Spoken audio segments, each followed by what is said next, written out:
sack that was packed with them gats. And on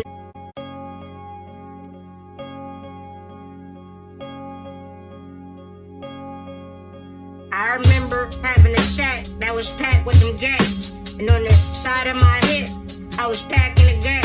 I had to pass an alleyway. Niggas knew I had racks. I was on my way home. I would go and count stacks. I fucked the baddest of hoes. I was broke, fat, and black. It must have been some type of magic. Put my shit down exact, bitch. Let's get it. Before Ghostface Killer, I had supreme clientele. Didn't know if I was selling it or they was buying it well. Ever since I was a kid, I've been a wishing well. Terrence Trent, Darby up the trenches where the fishes dwell. I like my girl's natural pussy, got a slight fishy smell. I don't need roses or flowers, cause I don't kiss and tell. She calling me daddy, I'm a different kind of individual. This is well documented. Fuck the plug, I'm the socket. I be shitting on niggas with my aura from the heart. Ask about me from Seattle to Florida. I mean Maine to San Diego. I don't rock off-white, bitch, I rock my own label. I got cash in the bank, cash off the work. I got cash in my pocket, I got cash on my shirt. Cash in the bank, cash off the work. I got cash in my pocket, I got cash on my shirt. I swear I've been real humble with you niggas, but it stops now. Niggas had that run, but it's time for me to pop out. Niggas had all of these summers, but still ain't out. They ain't want to give me my shine, they told me not now. Niggas can get all of the money, but still ain't got style. Niggas can get all of the guns, but still get shot down. Niggas got used to the top, but that's my spot now. I converted the coupe, I orchestrated from the top down. Now I'm in a convertible coupe with the top down. Before Corona, I had masks locking the block down. This ain't for long, see they asking what I rock now. Listen, I got cash in the bank, cash off the work. I got cash in my pocket, I got cash on my shirt. Cash in the bank, cash off the work. I got cash in my pocket, I got cash on my shirt. I remember having a sack that was packed with some sacks. On the side of my hip, I was packing a gap. I had to pass an alleyway. Niggas knew I had racks. I was on my way home, where I would go to count stacks. I fucked the baddest of hoes. I was broke, fat, and black. It must have been some type of magic. Put my shit down exact, bitch.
Here we go. Sound. Make sure y'all can hear me. It is live. Hope everybody is doing alright. Thumbs up if y'all can hear me. Thumbs up if y'all can hear me. Hope everybody is doing alright.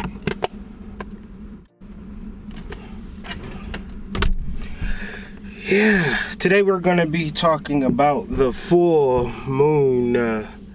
The full moon.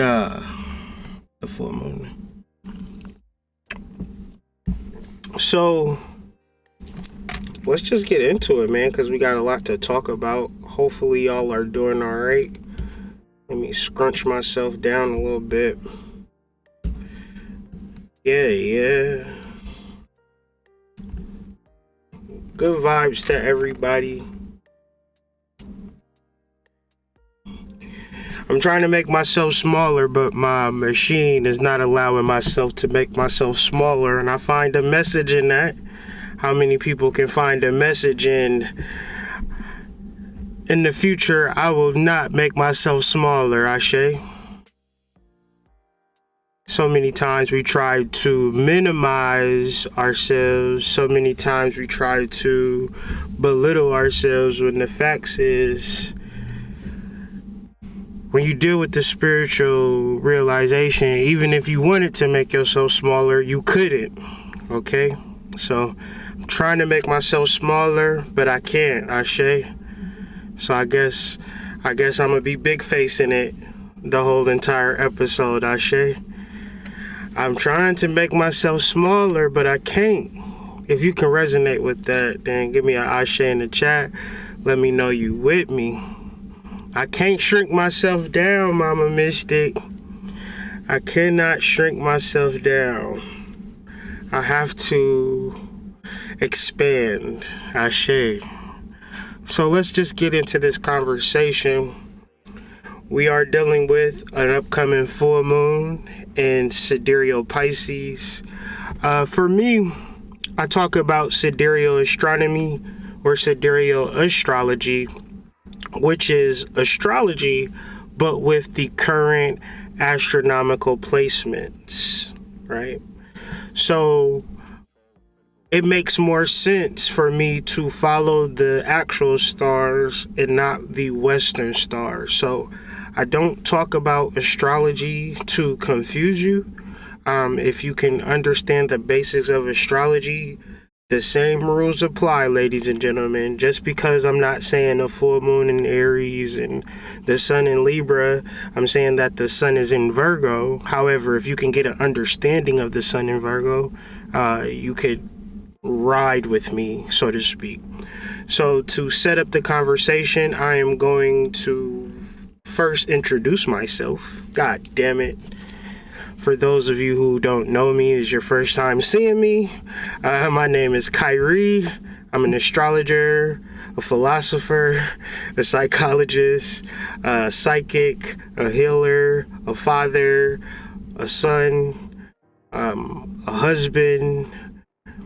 All of that, and those are my labels, but the most important label that I identify with is having a spirit, being a spiritual being, having a human experience. And I speak specifically to those who are on that same journey and on that same pathway. So give me a second.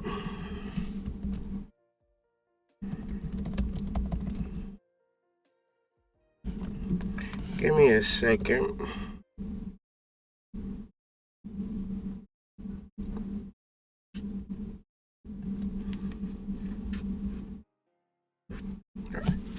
All right. So yeah, give me another second. I'm cool with this. So in life, it's like you could be living in it, and because we are not given the instruction manual of the purpose of the life that we are living, we can somehow, in some way, get confused and just wake up and just do everything that our parents, our relationships, or our community, or what's going on social media lead us into making certain decisions. One of my gifts and one of the reasons that I'm here having this conversation with you is if you're not in vibration with that structure leading you and you're like, well, who should I follow, right? Don't follow me, follow your soul. And so I just want to let you know, if you are in attempts of following your soul and if you're trying to develop the divine within you, you're in the right place. And I'm so happy that you're here. I'm so happy to share this message with you, because the reality of who I am and what I do is it can get confusing until you get into the science of everybody doesn't have a soul.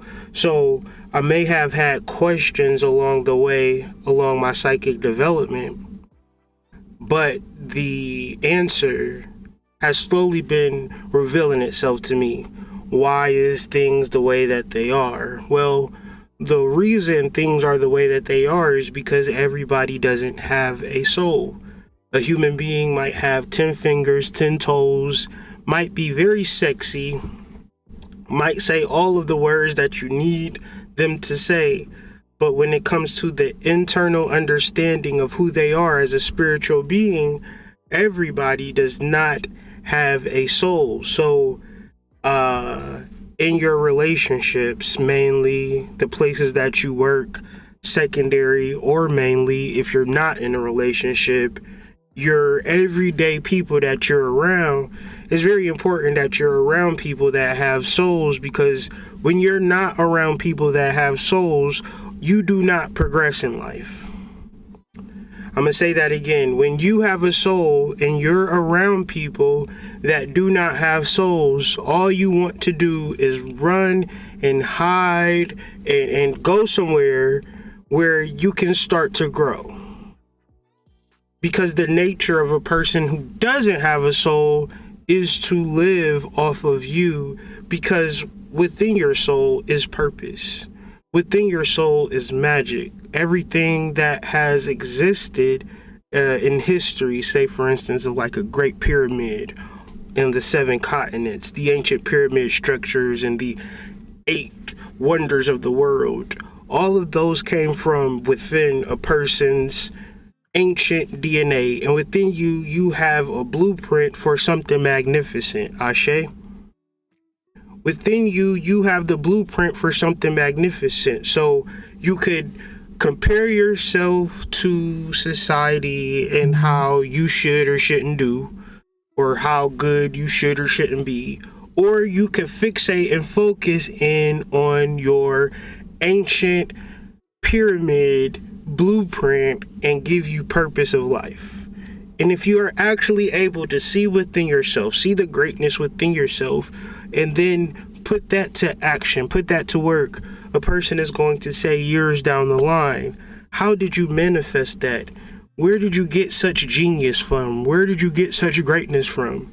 And you'll say, I found it within myself. And a lot of people is going to look at you and wonder in awe, because the reality is also that everybody does not have a soul. So let's deal with the opening chart, and we're going to read this from 1st house to 12th house, and we're going to just lay out the sidereal placements and just give you kind of an idea of what that means. So Mars in the 1st house, planet of action, in the sign of sidereal Taurus. Mars, the planet of action. The planet of Taurus is all about planting. It's all about agriculture. It's all about sowing the seed. So this might be a little uncomfortable for most people if they want to see results. This is the phase of Mars where you should be planting. So when you plant seeds, you don't see the results. Where do you see the results at? The things that you've been doing over these past, let's just say 3 months, 2 to 3 months, you'll see the results in the next year when Mars enters what sign?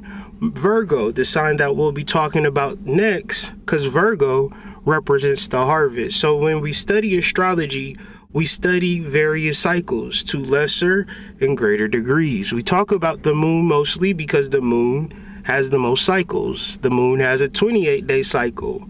The sun has a 365-day cycle. Okay, so people might say, well, the sun has a 30-day cycle. No, that's just a section. Well, it takes the sun 365 odd days, give or take, to make one official loop. So each planet, in an essence, is a way that we take time and then we associate certain attributes to that time. And so Mars is more of a 2 to 3 year cycle, right? But it's a planet of action. So it's just getting into the new birth of the spiritual life. So it's very important for spiritual beings in this time to have an idea, right, of who they are becoming. So one of the ways that we look at it is from the earthly perspective, and y'all can please comment and say this ain't making no sense, and I'll shut the fuck up. But I'm trying to elucidate some reality for you. So there is the physical self, right? There's also the spiritual self.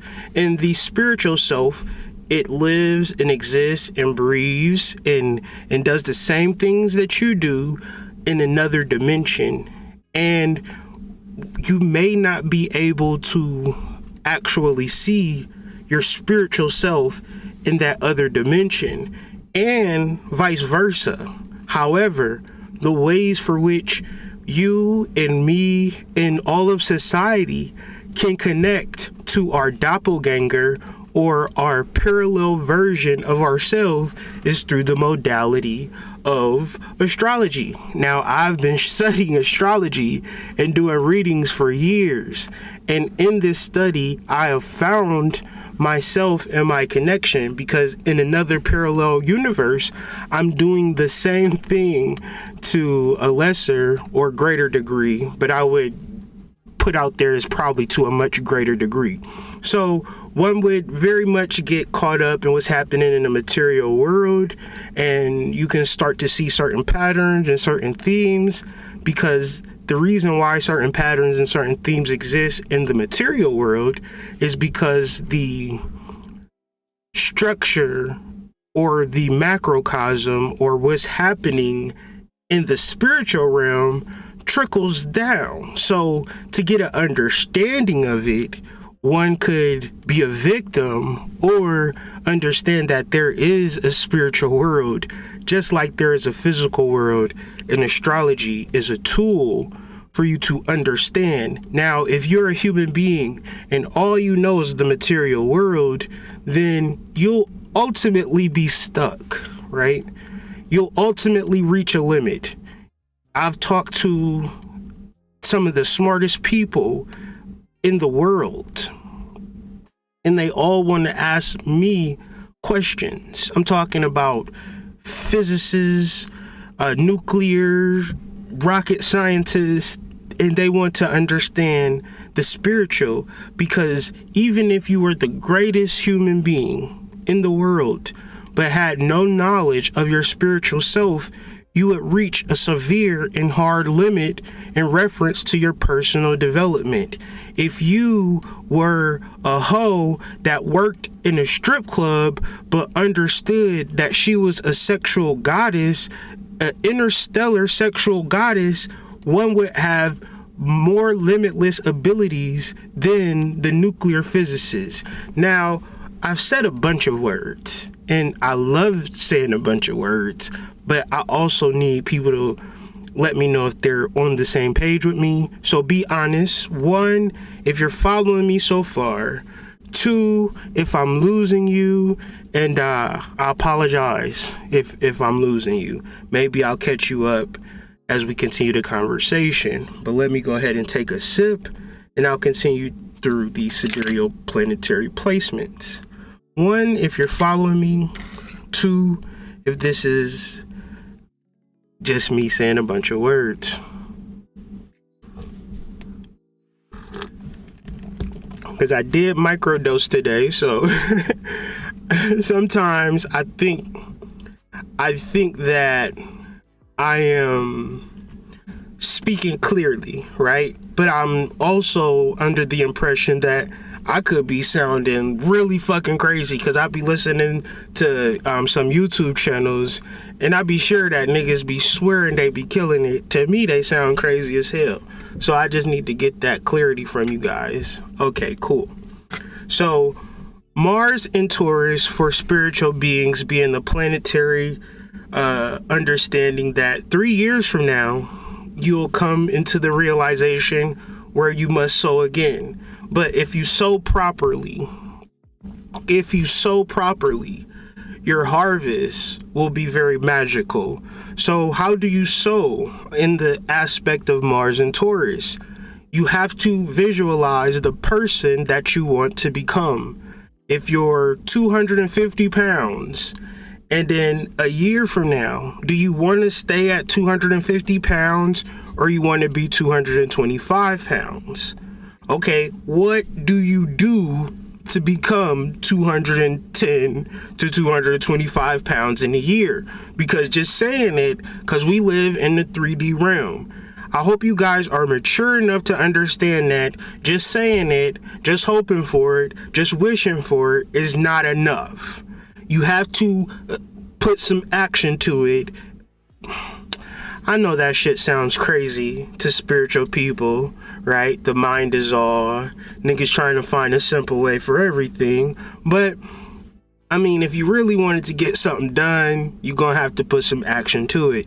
One, would you rather hope and wish for a house to be built or just put some action to it? So, once again, we're sowing our seeds. And this is very important because when Mars transits into Gemini, there is a level of kind of relinquishing of control, right? There is that level of, I don't know, right? Say, like, let's bring it back to the normal. I want to lose 25 pounds. So I'm starting this new workout with this new instructor. And for the first 2 months, I don't see any results. When I plant a seed in the ground, for the first 2 months, nothing is fucking happening. So can you understand why Gemini begets, Gemini begets Taurus, or Taurus precedes Gemini, because there's a period where you gotta have faith, where you gotta have real trust. One's in the chat if y'all can understand, because I do not want to lose y'all when we're talking about astrology, because in reference to astrology, you could just steamroll to a whole bunch of understandings, and as soon as people start talking about astrology on YouTube, I don't know what the fuck they're talking about, right? I don't know what the fuck they're talking about. So does Taurus, like planting a seed, and then that level of instability, mental anxiety of what the fuck am I even doing, right? I've been working out for 2 months. I planted that seed 2 months ago. I've seen nothing, right? Then you gotta water it, you know what I'm saying? Add some fire to it, and voila, here we go, harvest, right? So speaking of harvest, we have a wonderful miniature stellium where you have 3 planets in the energy of Virgo, which is very natural, okay? So when we look at the Sun, Venus, and Mercury, these planets always are together. You'll never hear anybody say, my Venus is opposed the Sun. You'll never hear anybody say, Mercury is opposed the Sun, or Mercury is opposed Venus, because these planets work in tandem. So once again, you have the Sun, you have Mercury, you have Venus, and all of these energies are in Virgo, representing the harvest. And the harvest is a great thing for people who have sowed seeds 6 months ago, right? In spring, right? What were you supposed to do in spring? Plant seeds, right? Now, when the sun, which the sun is a 365-day cycle, you are reaping those rewards. And the thing about rewards and reaping rewards, one could say, I have all of these rewards, but then you gotta store it, you gotta invest it, you gotta think about the future. So one could get very in a celebratory mood, very happy, thinking that everything is done, but the sun is just in Virgo. So the moon is in Pisces, representing another ending to a cycle, but the sun and what you are harvesting, if you are harvesting anything, that's just the beginning. You have to deal with the winter time, and that's very important. So moving on, we have Pluto. Pluto somewhat in Sagittarius, Pluto is somewhat in Capricorn, and is very cuspal, but for me is very much tied into what you do for work and how you are changing your environment. So it's you could be in a position where you are working for money and you are paying rent and you are feeling stressed out about it, and that's your soul telling you, what the fuck are you doing? How are you saving? How are you looking for the future? So for a lot of people, when Pluto moved into this energy, people moved back in with their mothers. People moved into community housing.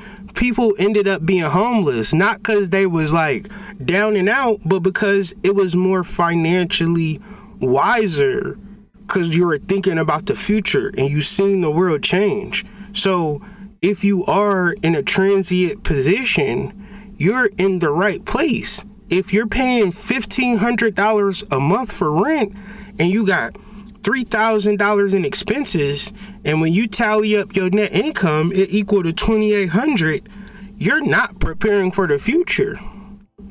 So the best thing to do, if you're in a 3-bedroom, get a 1-bedroom, get a studio, get comfortable with being uncomfortable, because when everything shifts and everything changes, you will already be in preparation. What's happening is that we're going through a housing crisis. And after this housing crisis, there'll be like a normalization. They'll be giving people, it's already started with the Bank of America, but once these banks start to get audited with this crypto and all of the foul stuff that they've been doing over since the pandemic, they're going to be giving houses away. There's so many houses right now. It's millions of houses that haven't been inspected with dead people from the coronavirus epidemic.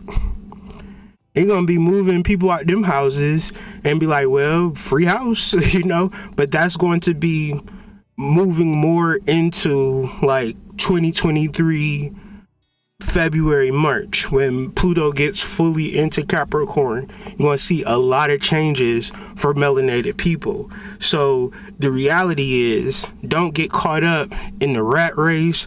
Don't get caught up in paying a whole bunch of money for rent. I told people, like, and people can look at me like I'm crazy, but the best thing to do is to move in with your family during these times. That's the best thing to do, and be each other's support. Now, that might not be the most comfortable thing to do, right? That might not be the most glamorous thing to do, but it's, say, for instance, you need to start a business. You're not going to be able to devote the energy that you need to in your business if you're working a full-time job. You would need to work your business like a full-time job, and that ain't even a guarantee. Understanding how to structure your business, understanding how to file taxes for your business, so your business can be rewarding to you if you make money or not. But if you don't have it's a lot. It's a lot. So you need the time, and you need to take it seriously. Treating it like it's bullshit is going to give you back that same energy. So what changes are you making to become slightly uncomfortable so you can look to the future? Or you keeping up with the Joneses and trying to look good for the Instagrammers, looking good for TikTok? You goddamn crazy, right? them people don't matter. So we moving forward into Saturn and Capricorn.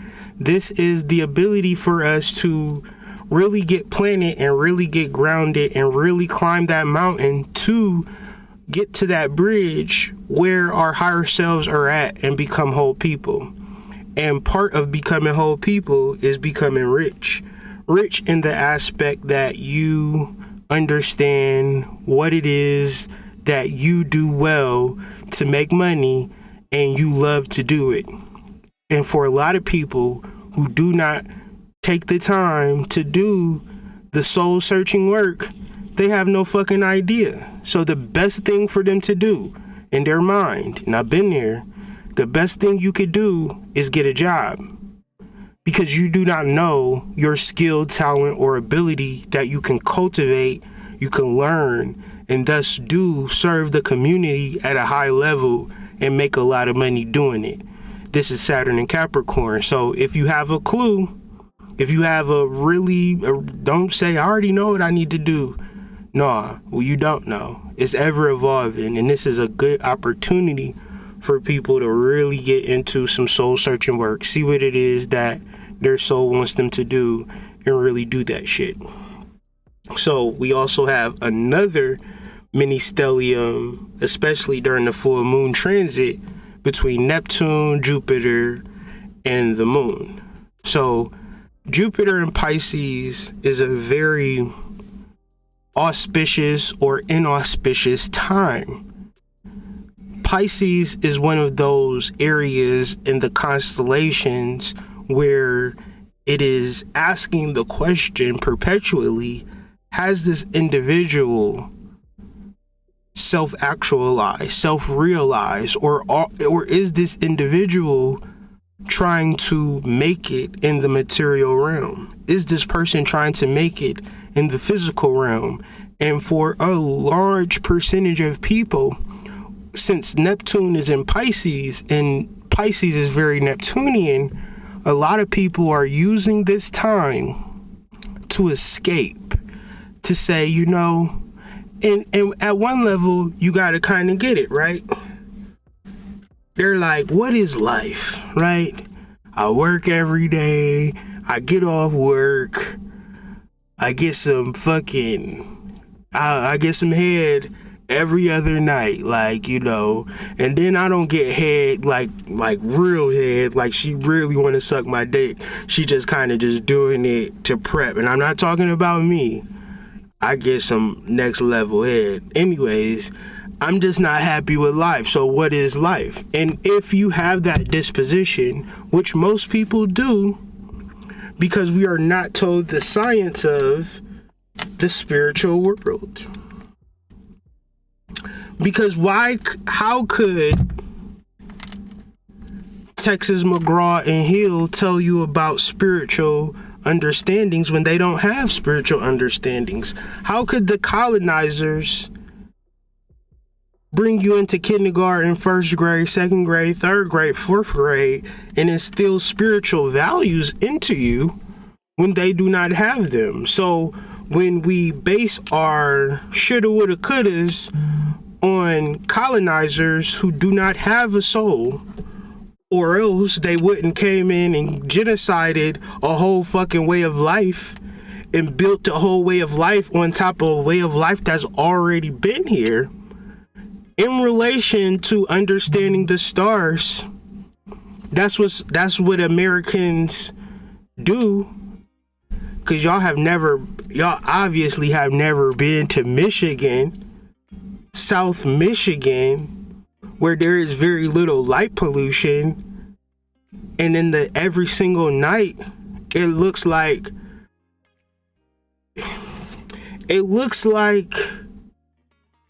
I wish y'all could see it, cause it's no word to describe what the stars look like in southern and northern Michigan, where there is no light pollution.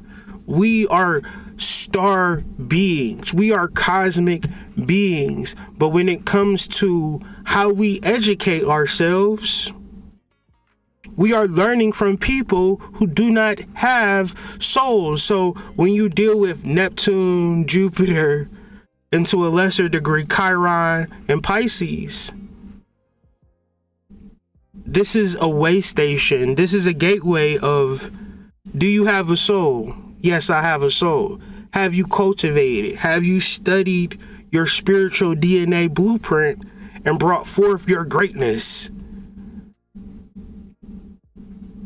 Or is you giving us the victim mentality that you have been programmed to have? One's in the chat if y'all understand what I'm talking about. One's in the chat if you having some form of an elucidation or an eye-opening experience like I'm having when it comes to the facts that I am never going to be in the right place in the right time if I do not study my soul and if I don't bring forth my soul.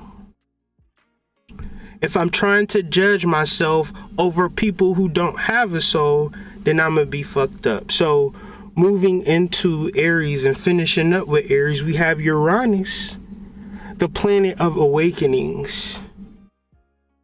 The planet of awakenings in Aries. Awakenings to what? This is an 84-year cycle. This is the Dick Gregory cycle.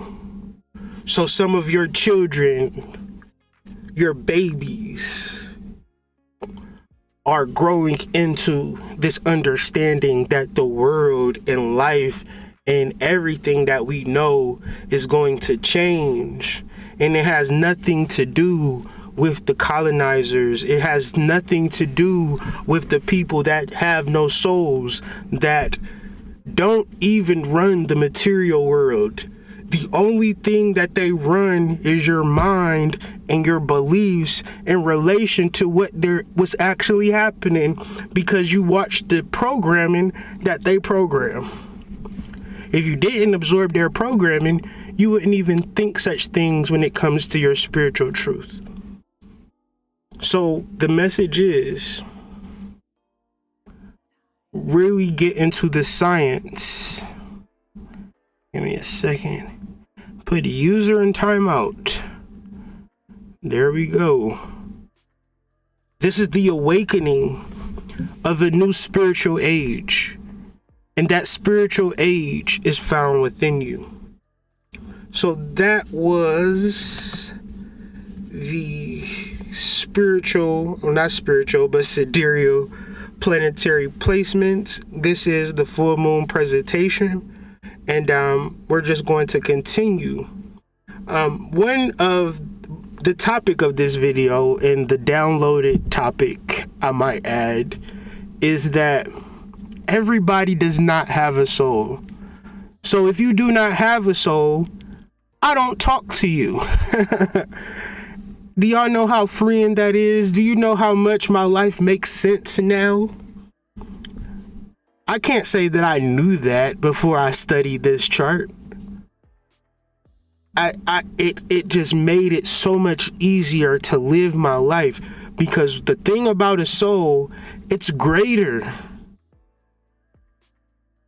than the do y'all understand these rappers got killed because they sold their soul?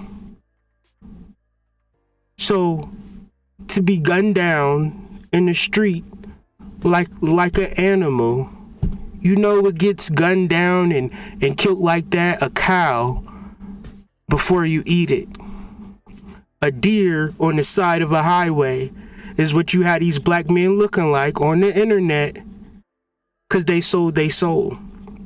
They actually think that material possessions is worth more than their souls. And it's normal for you to think that. Why is it normal for you to think that?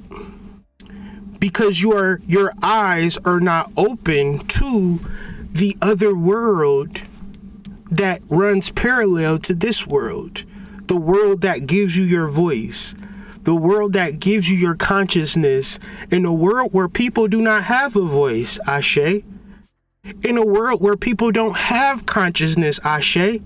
People will go to the store and get a red hot sausage topped with bacon, smothered with eggs and cheese, with a brioche bun, and then cry tomorrow when they doctor say, you know, you got high cholesterol. spirit and soul comes across your mind and says, you know what? You better protect your vessel, because if you protect your vessel correctly and you understand the cyclical nature of the universe, you could live forever. You could be immortal. See, this is the game. What do the Cheetos? What do the fluoride? What do the meat? What do the eggs? What do the cigarettes? What do that do to you? Put that in the chat so I don't sound crazy.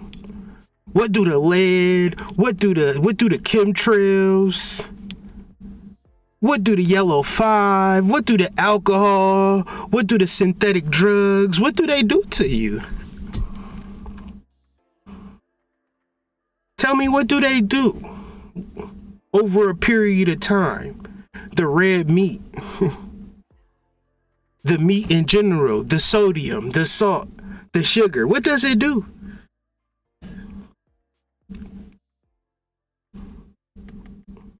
It brings the frequency down, true, but then what? What happens to the vessel over a long period of time?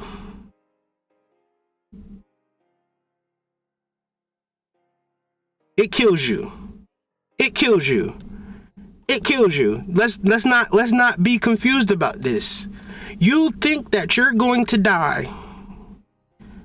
And Tahuti said that the mind is all.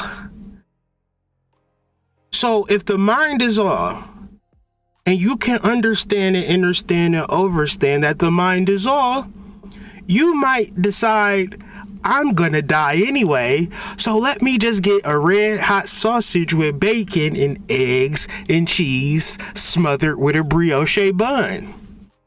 I'm gonna die anyway. What if, and I'm gonna challenge you,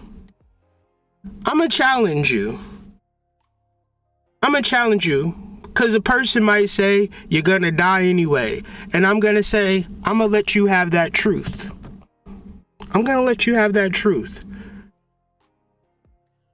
Because if you didn't tell me that today was October, whatever day, I wouldn't know. If you didn't tell me it was the year 2000 or whatever, I wouldn't know. I was alive in the 80s. I didn't know the difference between the 80s and 2024 unless you have told me this. The mind is all. I need y'all to really understand the purpose of spirituality and immortality and the things for which Kobe Bryant and Beyonce, because it's two things. You're immortal because you take care of your vessel and you stay out of harm's way. If you get crushed by a piano, you're not just going to bounce up. See, that's the thing. So immortal people, they don't do things like skydive. Immortal people don't even take planes. Immortal people, they don't really do things that put them in harm's way. Have y'all ever heard of vampires? What do they say about vampires? Vampires live for thousands of years. Vampires is representative of a specific gene. Now, you could take it as abstract or you could take it literal because, once again, the mind is all. If you tell yourself, hey, I'm going to die, I'm not going to intercede and say, no, you're not. If you believe this and this is your truth, I'm not saying this is for everybody, but I'm saying it's a reason that you want to intake chlorophyll, intake herbs, and stay away from people. Because people, for a lack of a better, and I'm not saying stay away from people. I'm saying you're going to understand that the choices that you make in relation to your immortality are just going to be that. You'll reach a certain age as an adult, where you could decide to stop aging. There are herbs that are anti-aging herbs. This is why these are here, and this is also why in the black community, help me out, y'all, what are the items that are can you find high vibrational herbs in the black community? Yes or no?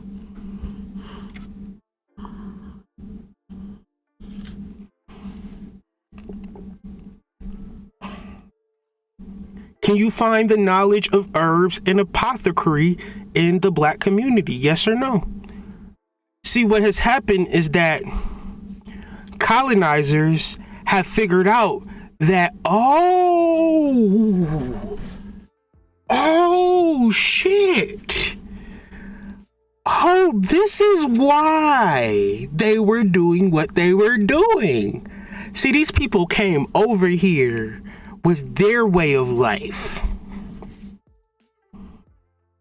These people came over here with their way of life and took your way of life.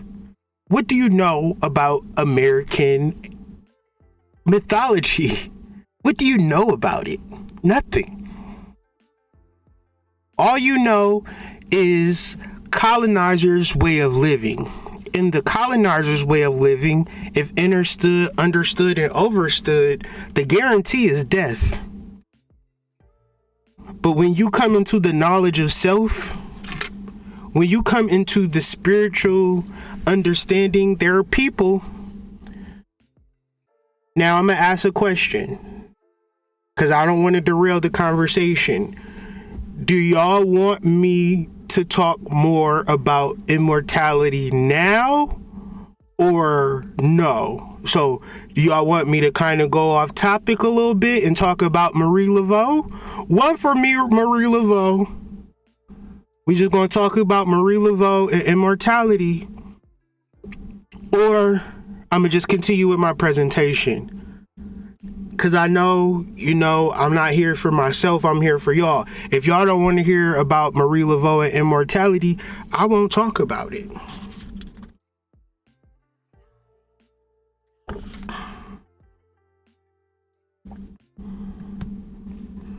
Somebody said now. I see one yes, I see one now. Okay, let me go ahead and pull up my display capture. Let me pull up the display capture. Let's pull up the display capture. All right. Boom. Full screen on them. Good. So let's talk about Marie Laveau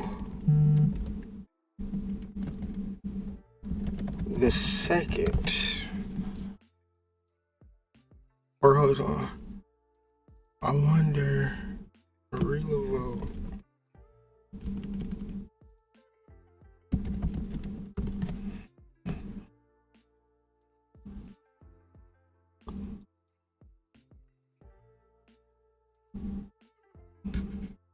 So I'm gonna try to find an article. Let's try this. Marie Laveau's. You know how Google is. They'll clean some shit up real quick. Oh, here we go. Here's what I'm trying to find. Marie Laveau the second.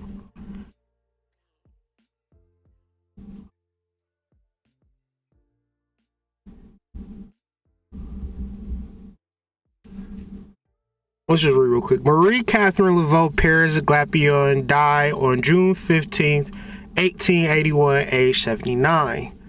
Listen to this. The different spellings of her surname result from many different women with the same name in New Orleans at the time and her age at death from conflicting accounts of her birth date.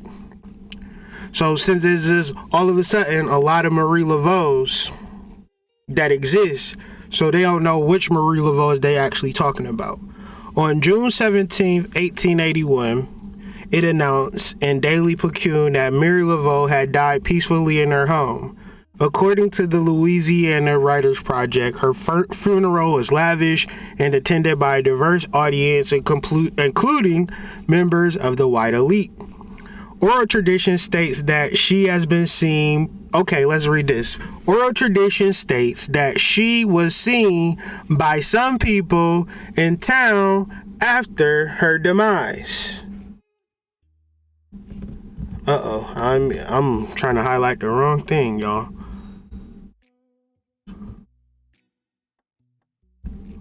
Right here.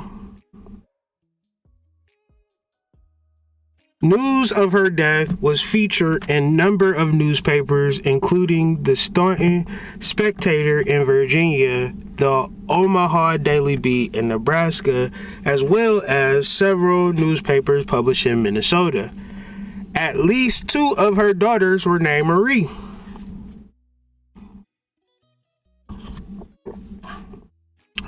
Following the French Catholic tradition to have the first name of daughters be Marie and the boys Joseph, then each use of the middle name as a common name. One of her daughters, named Marie, possibly assumed her position with her name and carried on her magical practice,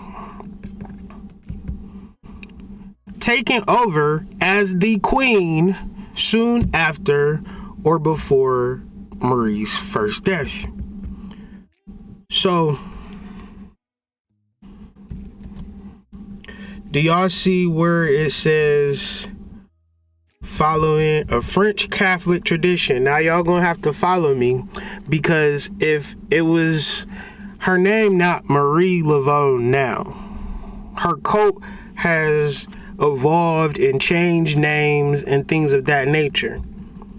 So what I'm about to do is pull up a Vlad TV interview of Matthew Knows. So Matthew knows Beyonce Vlad family name. I don't know. All right, so I'm gonna try to skip around this video and try to find exactly the part that I'm looking for. Give me a second. It's a reason for everything. And if you don't know the reason for shit, the spiritual reason, you would be looking at things with awe and spectacle, when really it's all about living forever in immortality.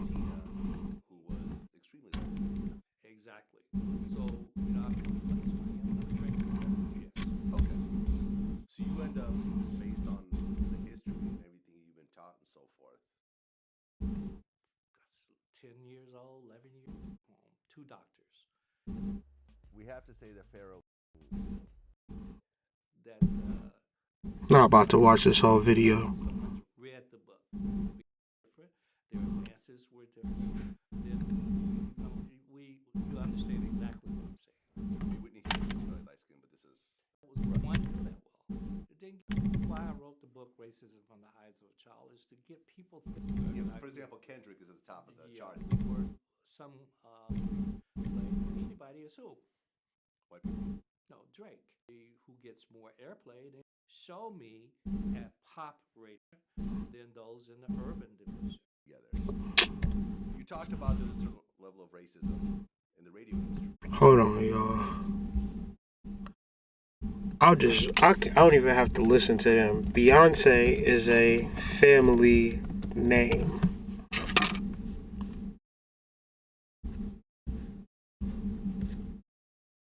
Right?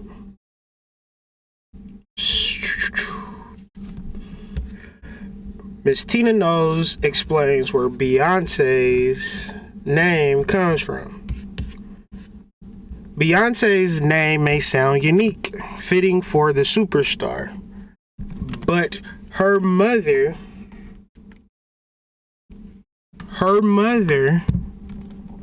Tina Knowles Lawson, explained that her now famous name is actually a family heirloom. A lot of people don't know that Beyonce is my last name. It is my maiden name. My name was Celestine Beyonce, which at that time was not a cool thing to have that weird name. I wanted my name to be Linda Smith, go forth and so on. So it's a lot that you would have to kind of read between the lines. This surname comes from France, and it's a lot of French Creoles in Louisiana where Miss Knowles, and that's not her last name, that's Matthew's last name. Her last name is Beyonce. Beyonce does not have a name, if you want to be technical about it, because Beyonce's name is Beyonce Knowles, which would be basically her mother and father's surnames put together. Long story short, what you have is a continuation of a majestic energy. Some people wonder where Beyonce gets her talent from and where she gets her abilities from, and it's very much of, I could go in so many different directions, like Beyonce in Cuba. And for a lot of people, it's like she just going on a trip to Cuba to just see the sights. And it's like, if y'all only knew that everything is spiritual, everything is in relation to information in reference to the cosmos and how well you channel that information. That's where your greatness is. Even Lil Wayne said it in an interview. I would never be able to find it. But he was even saying, the person asked him, like, well, who did you study to become the person that you are? You done signed Drake, done signed Nicki Minaj, you done did all of this great stuff in hip hop. He said, I wake up in the morning and I look in the mirror and I try to study that person. Very profound statement for a lot of people, because motherfuckers would be like Langston Hughes, Louis Armstrong, you know what I'm saying? Grandmaster Flash or some weird shit. But the reality is that when you can really get past, like, it's like a thing, right? It's called voodoo. It's called magic. It's called Santeria. And I could get into shit like Jay-Z, lyric, Santeria.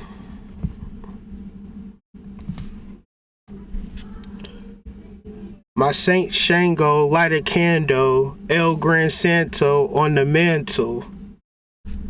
So what is Shango? Or, like, this is a Jay-Z lyric. This is not normal for people to be rapping about and to really have positions of power. Because most people who would say stuff like this, they get looked at as crazy, right? They get looked at as like, oh, you can't do that type of stuff. That's some devil worshiping stuff and all of that. But here you are, you got people like Jay-Z, people like Beyonce are superstars, but will let you know in plain English that they practice a form of occult magic. I know, like, it's normalized now, but you gotta realize before 2000, before Jay-Z and Beyonce was actually doing this type of stuff, like these types of messages and this type of stuff, like the only ways you would see it was like heavy metal bands. So I really, like, I don't even really like a fan of the music so much to say that I know that Jay-Z and Beyonce are reincarnated entities and beacons for what it means to be spiritual beings having a human experience. There can't be a lot of them. But there, if you have eyes to see, you can see. And there's a lot of people that be like, well, he does this and well, he does that. If you was to ever get, I want y'all to really think about this. If you was to ever get any success in your life, and if a person wanted to really put your business out there, Couldn't they? Couldn't they? Meaning that nobody has a place without flaws. But what I've also learned over this week is that you have to have people that you look up to. And people that you look up to, they must be spiritual beings having a human experience. And if you look at them with reverence, it's not like you're worshiping the vessel. You're worshiping the work that they've done to self-actualize and realize. And another level of this is if you look at people and you're jealous of them, you'll never be successful. Part of a person not being successful is when you look at successful people and you have jealous and envy. So if you ever want to be successful, who are you trying to be successful like? I had to come to this realization over this past week to find some elders to talk to get guidance from, and I feel 1,000,000% better. So if you are on this spiritual journey and you don't have nobody to look up to, somebody that you're leveling up to, you're probably going to be emotionally and mentally distressed because you're not working towards nothing. You're not building yourself up to nothing or nobody. So you don't have any guidance. So let's read this quote and move forward. Now, you believe you are a material person, but essentially you are a spiritual being dabbling with the material world. Means you have started seeing life with utmost clarity. The clarity comes from your soul. When you can see who you are and who you want to be from a soul level, and you start to actualize that, you can never be wrong. What's wrong is the laziness, the inability to reach out to people, the inability to establish a network, the inability to not be in your path and then feel okay with it. That's because you believe yourself to be a material person dabbling with the spiritual energy of the world. You can do whatever the fuck you want to do, but I cannot dabble with the spiritual energy. It's something that you must embody, and you embody it internally. There are no more illusions about it. You see everything just the way it is. Let me get my thing. All right, so let's continue. We have a full moon, October 9th, 2022. A full moon represents an ending. Hopefully you've set some intentions 2 weeks ago. This will be a good time for you to gauge how far or how close. Most of this time you can get a lot of scornful energy because you haven't done shit in reference to the things that you set intentions for. So it's like you're playing with yourself. It's called spiritual masturbation. I want this, I want that, but whatever have you put into it? Nothing. So what are you intending for? Oh, you just want it to fall off the sky naturally and magically or some shit like that. So full moons is good if you are mindful and willing to put in the work to follow your intentions. And also it helps us with the preparation of cycles. Even if you set an intention, didn't work towards your intention, it's a reason why, right? So you can take these next 2 weeks to do some purging, do some clearing, do some cleansing. And so when you reevaluate and reestablish a new intention in 2 weeks, you can utilize this full moon as a perfect pivot point to prepare for a greater version or a greater expectation of you. One could say, you talk about intentions all the time. Every week you talk about intentions. Well, I'm still working towards things. I'm not able to kick my feet up, and maybe you are, but that's part of being immortal, having a purpose, having a reason to live, having a reason to move forward. Now, y'all can look at these damn videos and look at my damn face Y'all can type the oldest video and it'll probably be like 2014, 2015. Y'all know what y'all gonna see? Y'all gonna see the same fucking face, looking the same. Cause I had the same face when I was 25. They say black don't crack, but I also say black people are immortal. And everybody does not have a soul. So if you do have a soul, you got to get into the science of maintaining and staying in perfect alkaline health so you don't age, right? Or you can just say, I'm just a material being. I have no spirituality. I don't have to eat herbs. I don't have to maintain my vessel. Fuck it. It's just, and that's your truth, right? But if you come into a spiritual understanding, I'm trying to elucidate the purpose of it, because what would be the purpose of doing all of this stuff, taking these herbs and meditation and all of this shit and deal with the same ending? I could have just been eating Fuddrucker burgers. I could have just been eating 4 for 4s every day if I was just going to get, just die and things of that nature. Just, be crippled, old, and die. But if you understood how the body operates and how it moves and vibrates and high vibrational things, what does high vibrational things do? It preserves, it maintains, it teaches you an understanding that allows you to live forever. Now, people are going to be real shocked when I'm going to be going live in 2157. I'll be looking just like this. Y'all going to be swear it's AI. Y'all going to be swear like, no way, this nigga's still going live. That got to be an AI uploaded to some consciousness. Nope.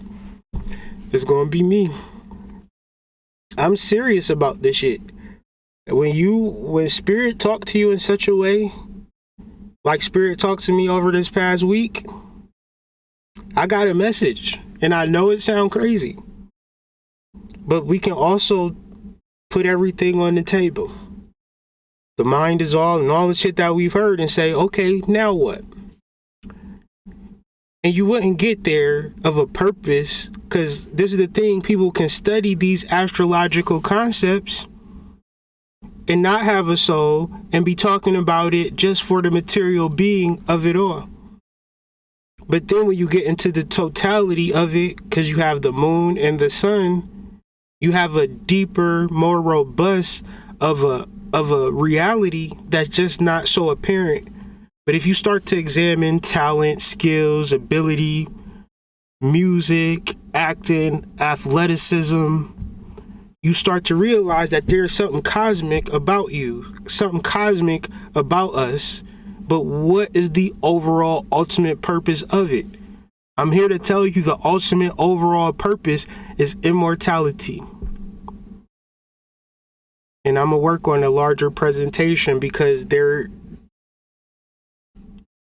when you are immortal, you could also die. That's the catch. So people like Kobe Bryant, he actually died, but he was also immortal.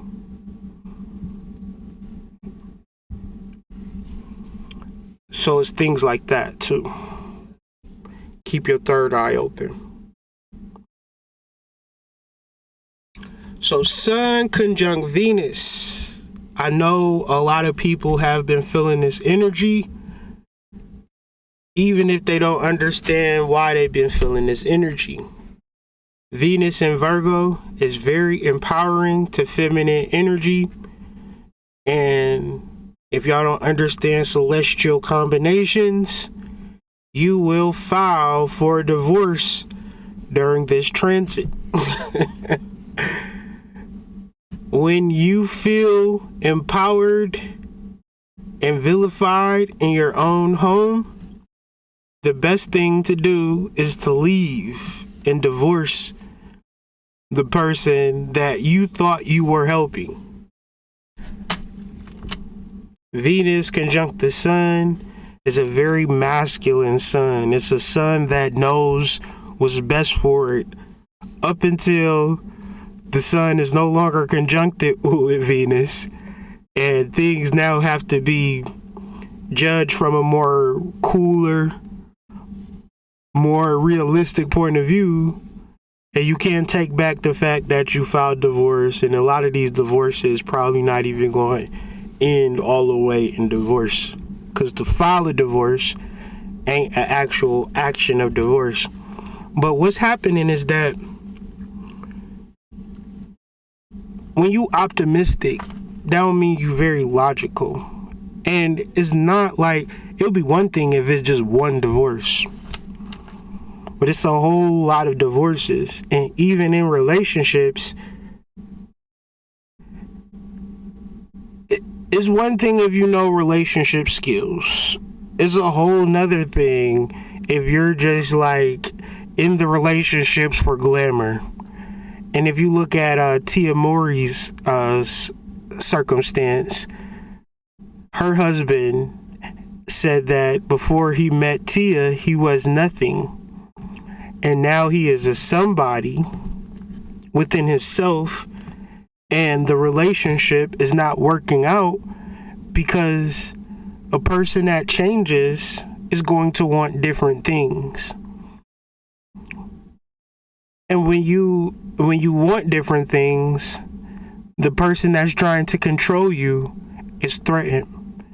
And so when a person can't control you, who wants to control you, how could you work that out? You can't work it out. The only thing you could do is divorce. And the thing is that I want y'all to see is that the men are not filing for divorce.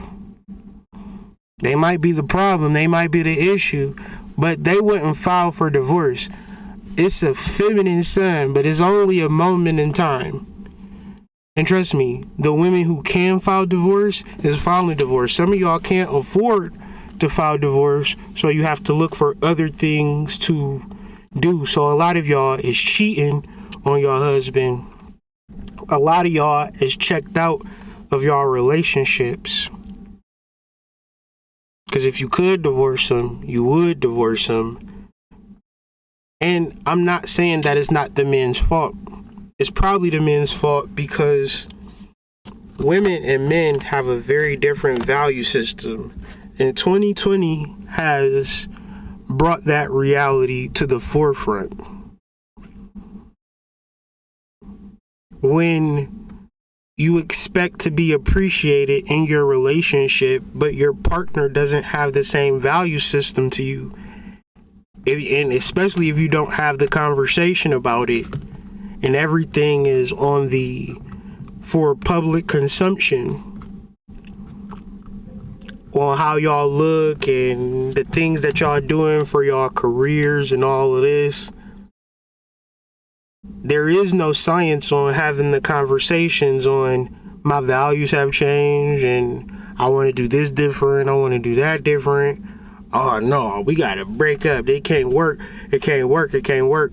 And the reason why this is a problem, because the kids are the last people, and I don't know if all of these relationships got children. I know some of them do. And I know a lot of the relationships in reference to kids and whether or not people break up or not, kids are the last persons that are being factored in. And the people who are affected by parents being divorced the most, more than anybody, is the kids. It's grown-ass people feeling a certain type of way or living their life from a certain disposition because their parents divorce. And not that they divorce with no reference to them and what they needed for their mental health. So Jezebel have noticed this. This is this blog that I be reading. They got a nice article called "Cuffing Season Has Officially Given Way to Divorce Season." And what they were talking about was how, like, in 2020, how kids were being homeschooled and things were changing, and wives felt that men did not help them you know. And so I don't know if that's the reason why people are getting divorced, but this article for sure made up that reason for why people are getting divorced. But I can honestly say that I was talking about this stuff in my article. If you join the Substack, first off, you would have seen this article before all of this news came out. And what I was saying about it is that you will feel the tension of readjusting the goalposts in your relationship, and that's natural and healthy.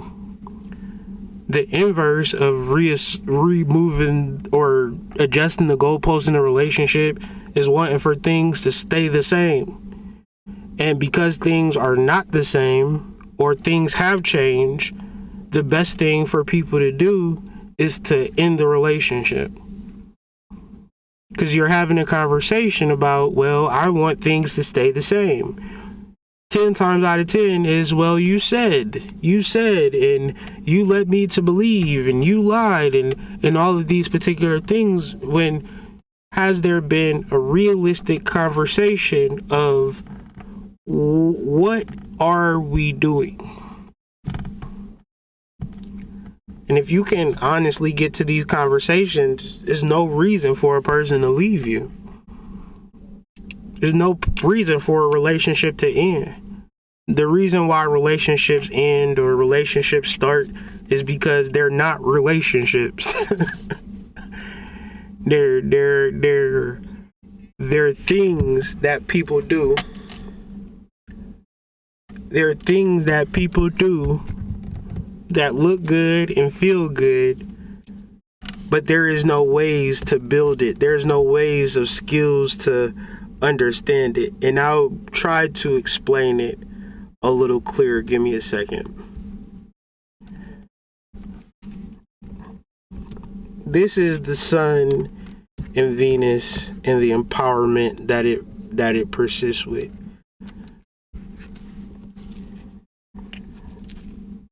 You can have, and I'll say this to the cows come home, because every time I hear this shit about relationships and how they're not failing and people talking about the relationship didn't work, it's like it was never designed to work. What was the skill involved in cultivating the relationship? Most people don't have the skills to have a successful relationship. This is why you either going to manipulate, you're going to have a toxic relationship, your relationship going to feel like hell, because there is no skills. And relationships are very, very, very, very, very, very important. This is going to be the most important decision that you ever make in your life. Being in a relationship with somebody. And if we transpose this conversation to building a house is not as important as a relationship. A house is very important, but it's not as important as a relationship. And you said, was this house built with skill and expertise? Or was this house built by people who just wanted to build a house one day? They never learned how to build a house. They just had the desire to build a house. So back that over to relationships. When people get married, grown-ass people, celebrities, people with millions of dollars, smart people, sexy people, they're not interpolating the fact that they need to have the skills of preciseness of having a successful relationship. And when you bring that reality to people, they are going to be triggered because they never was supposed to be in a relationship. So if you give a person an opportunity to drive a car, they're going to drive it off a cliff. They're going to file for a divorce because there is no win to it.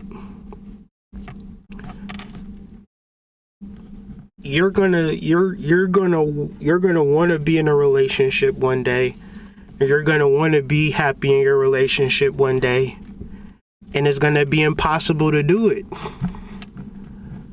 Because nobody is sitting back building up the skills in reference to making sure that you're in a successful relationship. Because it takes two people.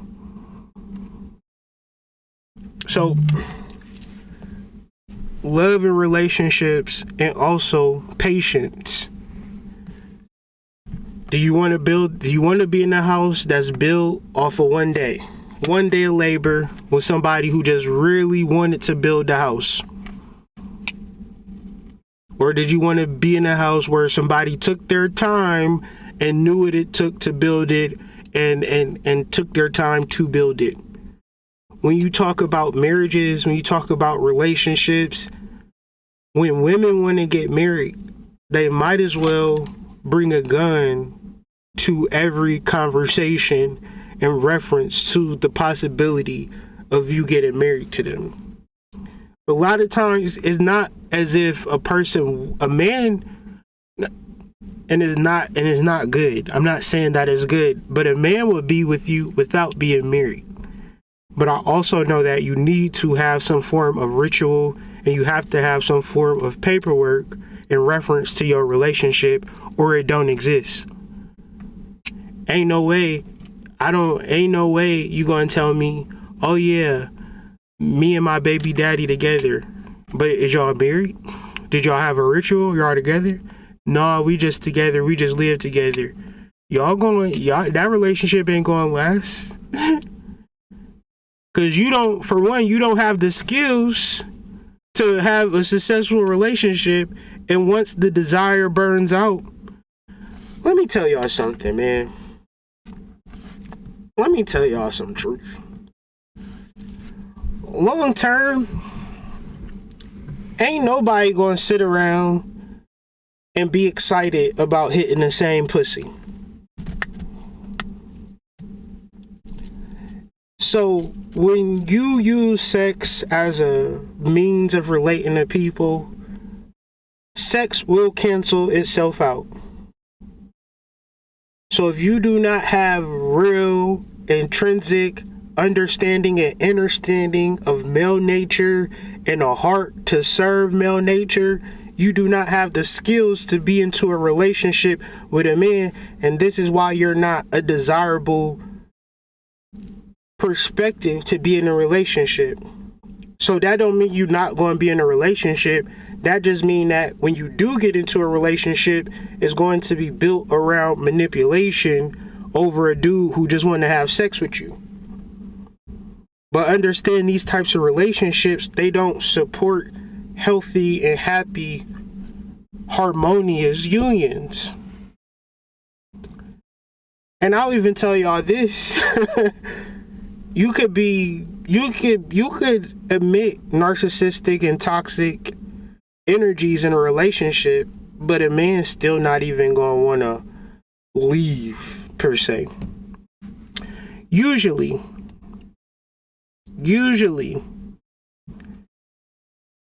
more than likely, a woman decides, I'm unhappy and it's better for me to leave this relationship. So you wake up one day and your girl's gone with a Dear John letter, and that's just it. And it is guys who leave the relationship. We know that. But the difference between a guy leaving a relationship and the difference between a woman leaving a relationship is that the guy was never in the relationship to leave. The guy was having sex with a girl that really liked him. However, when the woman leaves, and it's not like, see, when a nigga broke, ain't got no money, y'all gonna stick that relationship out. But when you get a good man have a certain energy about him that you can't really manipulate him, because he a good man and he take care of himself. And when you can't manipulate a good man, you already know, like, the best thing to do is just leave. So kids still go see the kids on the weekends. Would you say, like, how your baby daddy? No, my baby daddy is a good man. My baby daddy is cool. He take care of his kids. Well, why you ain't with him? I left because he was, cause when the sun was conjunct Venus, I felt empowered. I felt that my logic was making all of the sense in the world, and so I just ran with it. And now, you know, we co-parent. He a good man though. And so you out here at this Waffle House meeting me at 2 a.m. I got a pack of fucking Magnums. I'm about to take your ass to the goddamn Days Inn. Right? Fuck you for 15 minutes. And you left a good man, the father of your kids, for this late night 15 minutes of pleasure. And you said this nigga was gonna pay your bills, take care of the kids. He a good man, got a good job. Wait a second. You thought the grass was greener? Explain this. Where did you... Oh, the sun was conjunct Venus. Ah, I get it.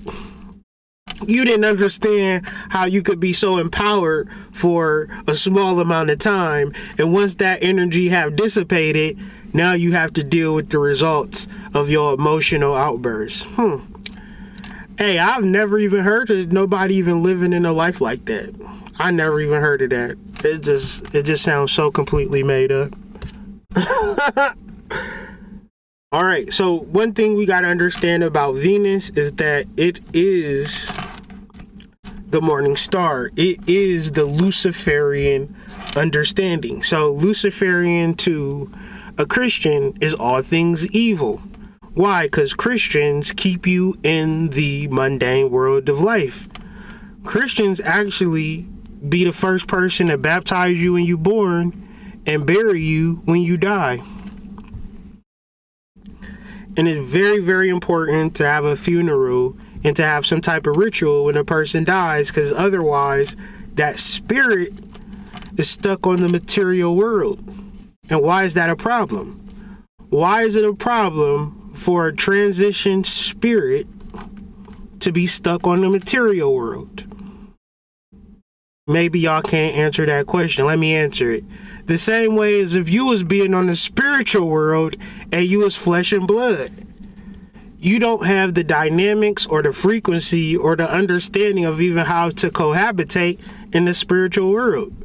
So a spiritual being, a ghost or a deceased loved one who have died very quickly, without proper ritual, without proper burial, would more or less show up as an intranquil or demonic or negative spirit, because it's not supposed to be here. It's a whole realm called the spiritual realm where it could exist and flourish and be happy. So these types of conversations that I'm having about ancestors, you get on TikTok, what they'll say, y'all, ancestors is devil worshiping. Witchcraft is devil worshiping. Crystals is devil worshiping. Astrology is devil worshiping. Right? This is all Venusian. The association of Satan with Lucifer comes from Jerome's Latin translation of Isaiah 14:12. Hebrew, Hallel, the shining one, i.e. Venus, or Latin, Lucifer, light bringer, morning star, Venus. So Venus is the, Venus travels with the sun, but it has a retrograde that it comes in and it comes out in these 5 points. And if you study the pattern of Venus and you marked it, it actually has a pentagram. So when you look down on the plane of the solar system from above the Earth, track the Earth so it always appears directly below you, but don't turn along with it. With the passage of each year, you will see the sun go around the Earth. As the sun goes around the earth 8 times, Venus goes around the sun 13 times and traces out the pretty curve shown here. It's called the pentagram of Venus because it has 5 lobes where Venus makes its closest approach to Earth. At each closest approach, Venus moves backwards compared to its usual motion across the sky. This is called retrograde motion. So the pentagram is a Venusian sigil or symbol or summary or cosmological path working and understanding, which is an ultimate gateway to the spiritual realm. So you have the pentagram going up representing Venus, the pentagram going down representing Baphomet, but these are also representing gatekeepers to a spiritual realm. So Baphomet is more looked at as a demonic or a satanic figure because it is trying to put something within your psyche to block you from, so the gatekeeper is not the gatekeeper is in our realm. He's not in the spiritual realm, right? And if you look at it and you like, that's demonic, I ain't fucking with that, you're gonna not proceed past the gates. And that's kind of the purpose of it, to keep you out of the spiritual realm. But if you want to, you begin to work with pentagrams, and I work with pentagrams in my rituals. If you create a pentagram in the air with a wand or with your finger in 4 directions, you open up a gateway to your higher self. And you do a ritual in the space and time that the gateway is open. And then you close the gateway, you have successful rituals. The reason why this is known in a lot of occult books is because you are a spiritual being having a human experience. It's game changing when you start to realize that you are a vessel in a material world, but you are not limited to the material world. That means your thoughts and emotions have different frequencies that are not associated with the material world. And so your manifestations and your reverberations become so much different. There's a lot of people that do not like me, that don't understand me, and I get it. But if you're listening to this, I wish you could understand the message that I'm trying to bring forth in reference to Sun conjunct Venus is an opportunity for you to learn more about yourself.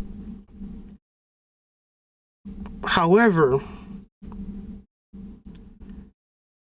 it's a lot of illusions and a lot of material prioritizing that we do. And trust me, it's confusing.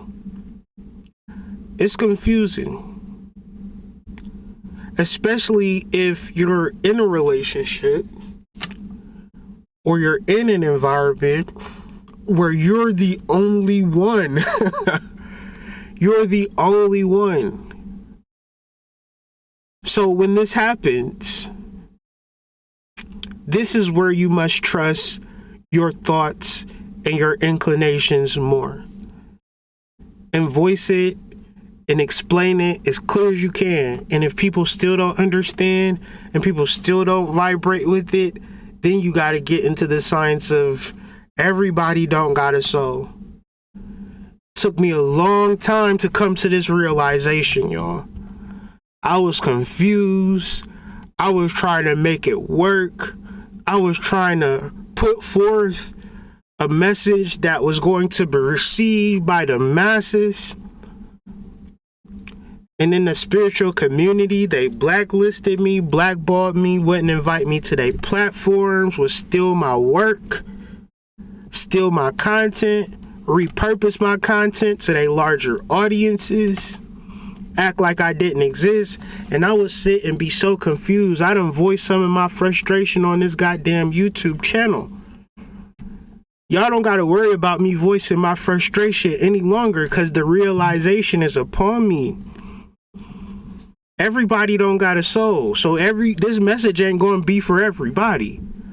What I'm going to do is peer into my DNA, peer into my blueprint, and bring forth the cosmological truth that my soul is channeling through me. If you have a soul, may you have ears to hear. May you have eyes to see. May you apply the knowledge and wisdom of your soul in your everyday life. May you come to the same realization that I've come to when you was trying to enter doors and they would slam in your face. Everybody don't got a soul. When you was trying to establish a relationship and you was trying to be sincere in your pursuits and you was getting shut down, everybody don't got a soul. So what does that do? It makes you want to just blame everybody? No. Since you have a soul, how does that show up for you? How do you show up as a being with a soul?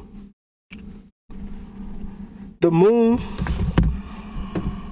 let me see. Can't get no adjustments. Slight adjustment. See, I tried to make myself smaller earlier, but it was impossible for me to make myself smaller, so I'm going to have to cram myself into the visible spectrum of the screen. But the moon conjunct Chiron, your subconscious gateway, tied into your wounded healer. See, when you have wounds, this is the thing, man. When you talk about depression and you talk about sadness and you're talking about overcoming, you talk about mental health, and you talking about being emotional, and you talk about really being hurt, really being crushed, or the grieving process or trauma, and you try to explain this to a nigga that don't got a soul, one's in the chat.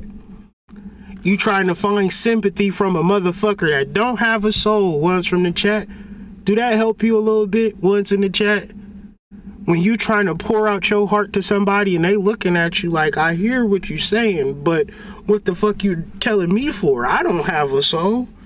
Did anybody tell you that everybody don't got a soul? And watch who you pour yourself out to? Because you might be pouring yourself into an empty vessel with a hole at the bottom.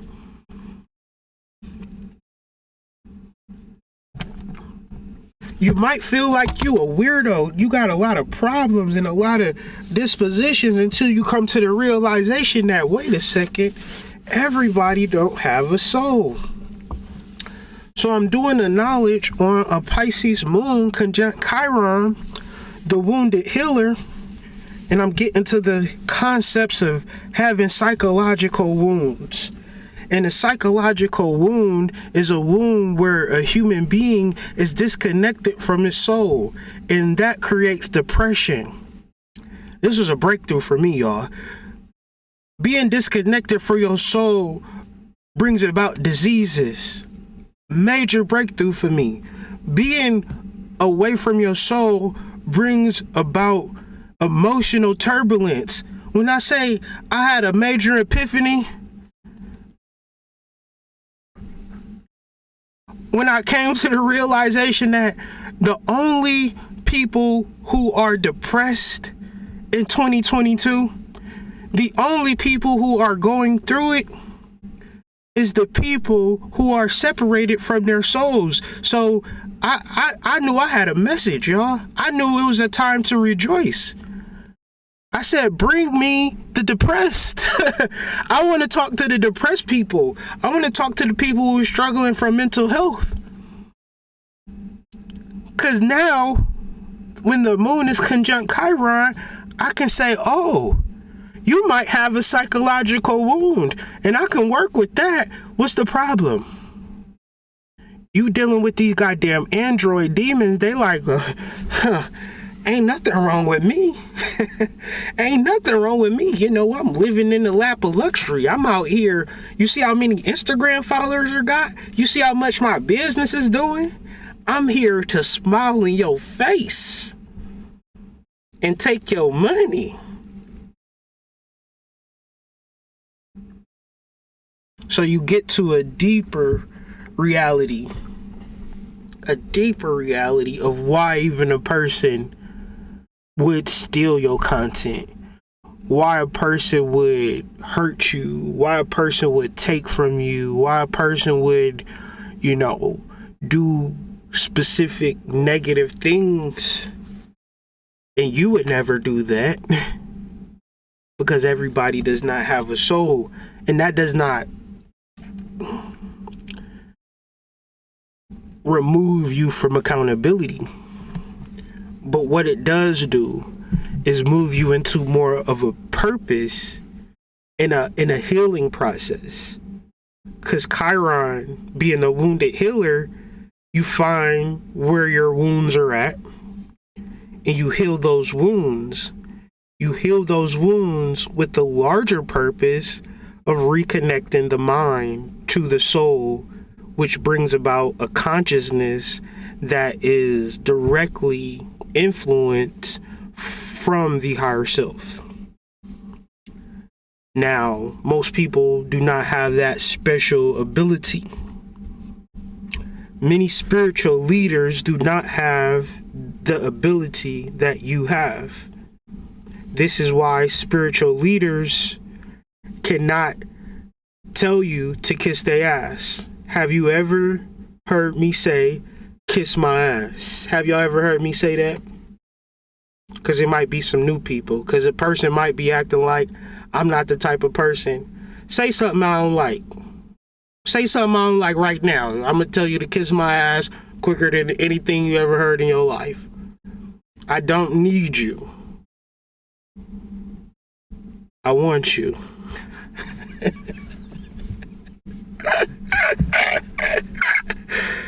I don't need you. I want you. But if you got a problem, kiss my ass. Because I have personal things to do in relationship to my spiritual development.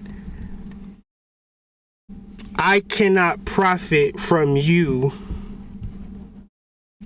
following me, heart hanging on my every word and acting like I'm some special person.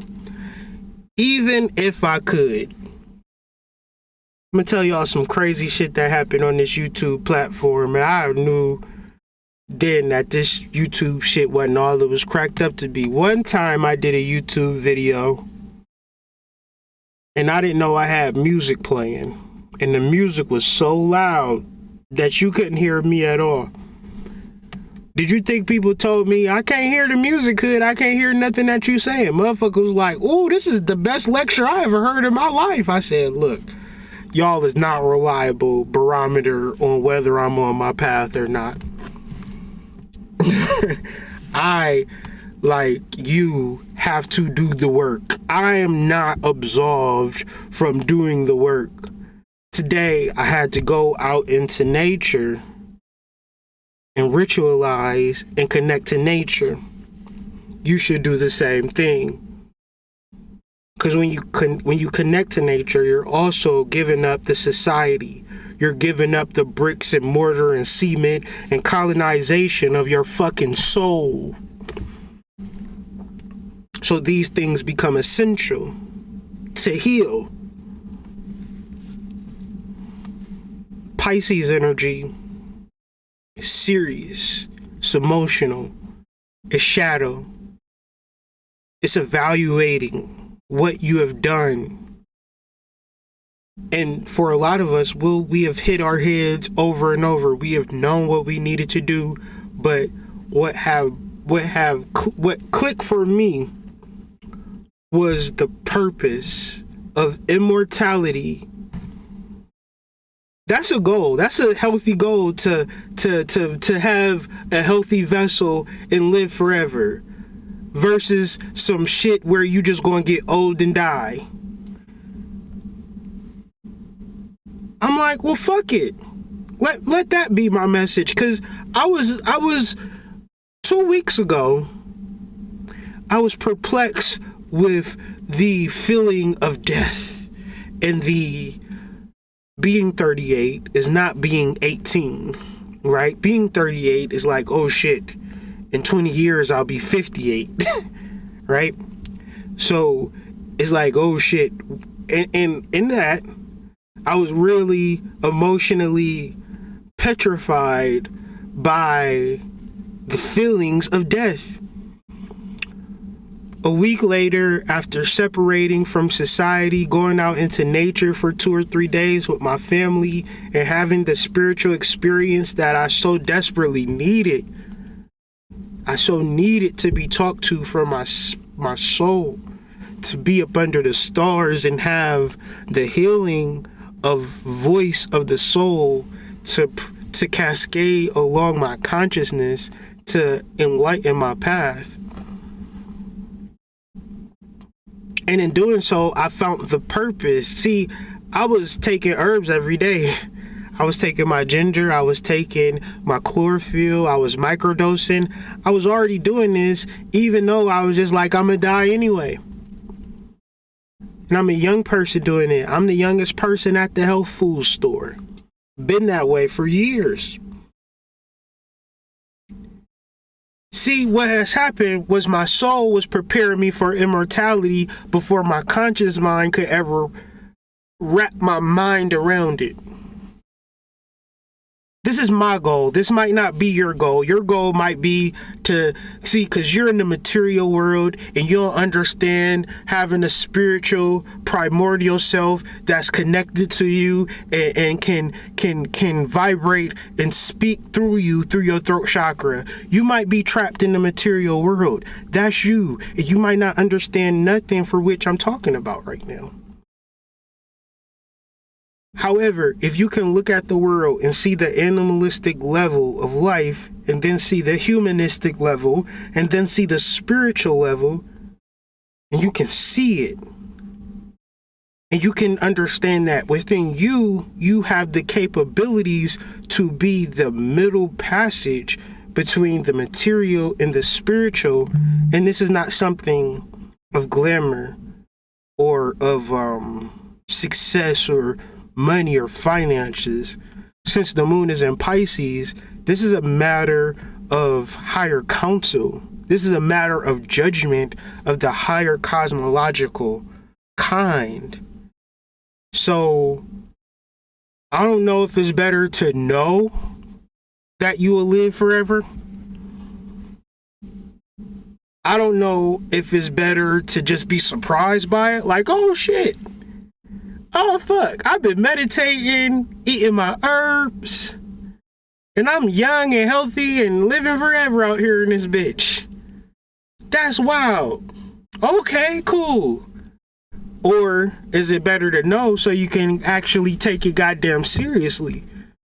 It feel good to know, personally. It feel good to know. It feel good to know that there is a purpose for this shit. It feel good to know that it is a purpose for this shit. So let's talk about Revati Nakshatra. Revati Nakshatra will be the nakshatra that the moon is under. Revati means prosperity or prosperous, which is the knowledge from the soul. When you reference the knowledge of the soul, because the knowledge of the soul has attributes. So like knowledge from Texas McGraw-Hill would be to manipulate and mislead. However, knowledge from the soul would be prosperous and, you know, everlasting and abundant and just billions and billions of billions of gigabytes of data within you, right? So this is why, this is another, what's the word I'm looking for? Another benefit of tuning into the soul. See, you tune into the soul because it's a benefit. You don't tune into the soul so you could just get old and die. Okay? So the deity of Revati is Pushan. Pushan is the god of meetings. He is responsible for marriages, journeys, paths, and feeding the cattle. He conducts. Can y'all understand what I'm saying? I've been saying a lot of words. I've been talking for a long time. But Pushan conducts souls to other worlds from another world to this world. So your higher self, which exists in another world, this energy, this gateway, or this portal is an opportunity for you to get new information. Now, if you too concerned with what's going on with your mama, if she won bingo or not, what's happening on the latest TV show, all that's going on in your mind, what's going on with your kids, and you can't wait to tell somebody what's going on in your life, then you may not be able to be receptive of what your soul has to tell to you during this time. But since everybody don't got a soul, you need to really pay attention to those who are willing to distract and disrupt those who do. But if you can find the courage and the wherewithal to stand on your own 2 feet and channel your soul. See, just because you exist in this world does not mean that there are not other worlds. And this is what Black people need to understand. Black people especially, when you sing, when you dance, when you put forth art, this is a reference from knowledge and technology from another world. When Chris puts art together on those murals, he's not channeling stuff from Earth. He's channeling something from a whole nother fucking galaxy. Do you understand that? We exist in this world, but we also have access to a whole nother dimension, and we are in that other dimension, in our greatness, in our auspiciousness. So the marriage is between the ego and the higher self. The journey is the elucidation of the path that the higher self has set forth from you. Feeding the cattle is microdosing to keep this shit going. Shout out to White Rabbit Psychedelics. I can't make this shit up. He protected travelers from bandits and wild beasts. I've explained this, but I'll explain it again. When you have purpose, you also have protection. Fear comes from not having purpose. Because you might have purpose and you might have to, traverse a long distance. Might have to climb a tall building, but you'll do it when your purpose is there. Fear and risk don't even apply when you have purpose involved. You ever had a purposeful relationship? You don't be thinking about the risk. Y'all damn for sure don't be thinking about the risk until after the ancestor have manifested in your womb, and then you like, wait a second, you a fucking thug. You rep the 6-0 gang gang bang bang. You got the left rag and the right rag, the red rag and the blue rag. What am I doing with you? You got me doing drive-bys. Why, when you 35, you ain't keeping that same energy? When you was 25, you was with T-Bone. Right? Now you came to a deeper understanding. Now you wanna be a little bit more wiser. All right. So purpose and protection. If you was in a relationship with a man that was purposeful, you would have been protected the whole way through. So, and sometimes the purpose is to have the baby. Once the baby is gone, then the protection is gone. Now you like, well, all right, T-Bone, I think it's time for us to go. I gotta find me a I gotta find me a man with a little bit more substance. I gotta find a man with a little bit more substance. He protected travelers from bandits and wild beasts. He also protected men from being exploited by other men. Okay? When you are in your purpose, you cannot be in demonic possession. You cannot be around energy vampires. When you are not in your purpose, oh, them niggas is everywhere. Ones in the chat, if you ever been through a point in your life where you was outside of purpose and everybody was a monster. Until you found purpose and now, you know, people giving you hugs and shit. People all kind and shit.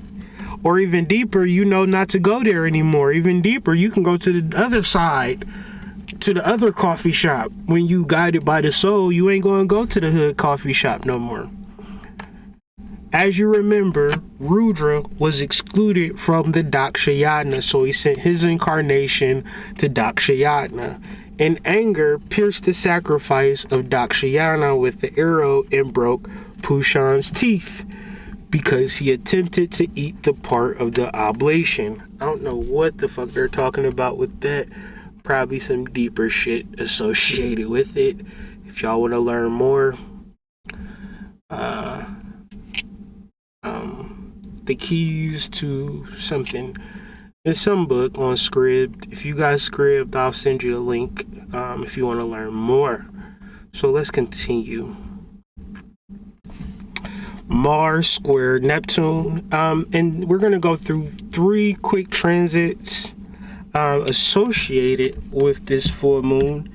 If for any reason you want to read the transcript of this full moon, should have said this earlier, but I'll say it now.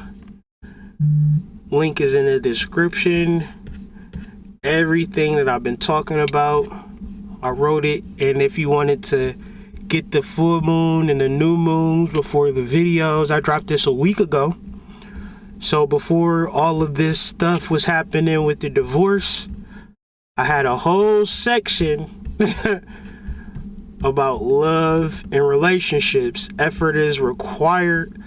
I also said something with this moon and Chiron. I don't know where I said it at, but oh yeah, this is what Revati marks a new phase, not a new circumstance.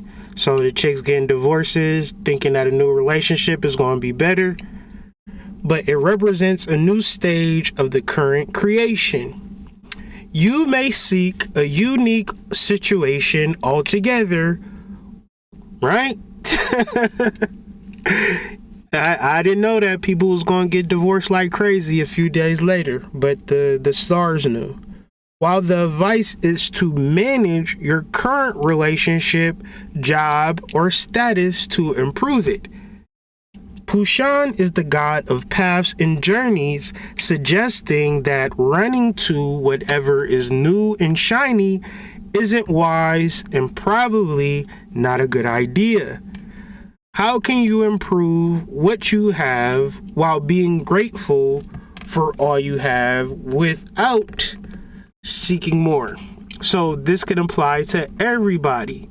Stop thinking that you can find a better baby daddy, is all I'm trying to say. Work with the baby daddy you already got. Is all I'm trying to say.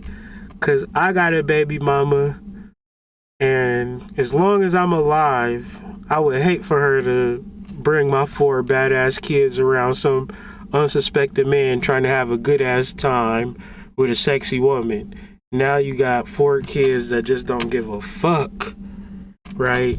And that's my fault, right? Don't no man deserve to be around my 4 badass kids. That's my burden. That's my nuts. He ain't I was in them guts. You dig? I was in them guts. He wasn't in them guts. He don't gotta deal with them cries. That's crazy. I wouldn't want to put no man through that. So, in reference to building and creating a strong relationship, that's my goal. Is it easy? No. But it ain't about me. And just because it's easy or hard don't mean I'm supposed to run now, is it? All right. So, but it's workable, it's manageable, it's malleable, especially when spirit is involved, especially when you're patient, especially when your wife listens, and especially when you attempt to listen to her and you attempt to listen to each other and you're growing as a couple, you know. But even when all of that shit is in place, it's still hard as fuck. So don't tell me the relationship you're gonna divorce because the relationship is hard. So is building a house, but you managed to build a house because you don't rely on the difficulty of building a house, because the natural inclination of building a house is, yes, it's difficult. So you don't rely on the fact of it's difficult to make a determination on whether you should build a house or not. You rely on your skills. So, do you have skills, real skills, to when the relationship gets tough? What do you do, right? So, Mars square Neptune is a very magical transit. Even though it's a square, one would think that Mars would cancel out Neptune and bring us more into this mundane understanding. But since Neptune is in Pisces, Neptune is very serious about spiritual development. Just look on YouTube and Instagram and TikTok and look at how many spiritual channels there are, how many people are watching these channels, and the reason of 10 years ago, these things did not exist. So, is it coincidence, or is it a Neptune transit increasing into Pisces?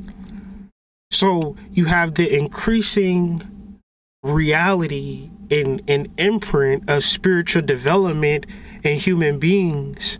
Jupiter and the moon just allow us to see why.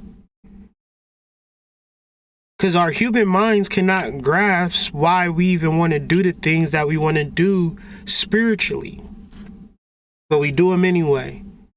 There's so many people on the spiritual path that don't know why they're on the spiritual path, don't know why they're buying a crystal, don't know why they're buying herbs, don't know why they're at a psychic fair, don't know why they're getting a reading, don't know why they give a fuck about full moons, don't know why they give a fuck about astrology, but they still got the notes, they still got the journals, they're still seeking an understanding. This is because you have to learn as you grow. So Neptune is ushering in this growth process. So when Mars is square to Neptune, this is the planet of action. And as we said earlier, Mars in Taurus is all about sowing the seeds. So it would be more of a wake-up call to actually put forth the action towards your spiritual development. Actually, and if you're feeling a certain type of way, this is the result of the square. The awakening is upon you right fucking now. You do not have to wait for a spiritual awakening. What you focus on is what you will manifest and what you will see and what you will bring about in your reality. That's a great thing to say. That's an amazing thing to say. The fucked up part about it is that many people will not be proactive, Mars, to the spiritual development and the reality of spiritual development, which is Neptune. So,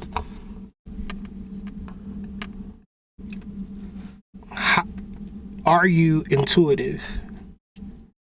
Are you able to get past society, get past the 9 to 5, get past the government, all things material, all things physical that are not from people who have a soul?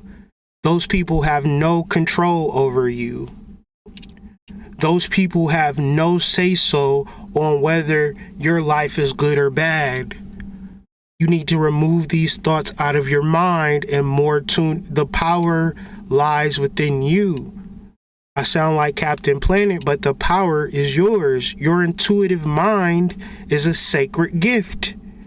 And the rational mind is a faithful servant.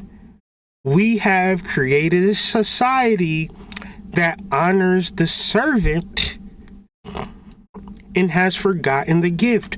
You have forgotten that your intuition is guiding you and leading you because it's from a cosmological point of view. And if you have forgotten it, there's nothing that I can do for you. It's your intuition. It's in you to guide yourself. So I wish I could go in front of, I wish I could just snap my finger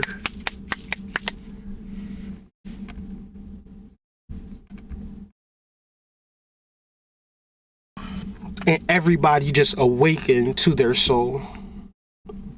And as clear as I can say it, and as many times as people can say one, and as many times as people can understand it, the deeper, greater reality is that everybody doesn't have a soul to even open themselves up to. So when we talk about the intuitive mind, of course, people who don't have an intuition, they're not going to be excited about it. But for the ones that are depressed, for the ones that feel the emotional resistance to life and circumstances, and you're trying to find a way out, you need to go within.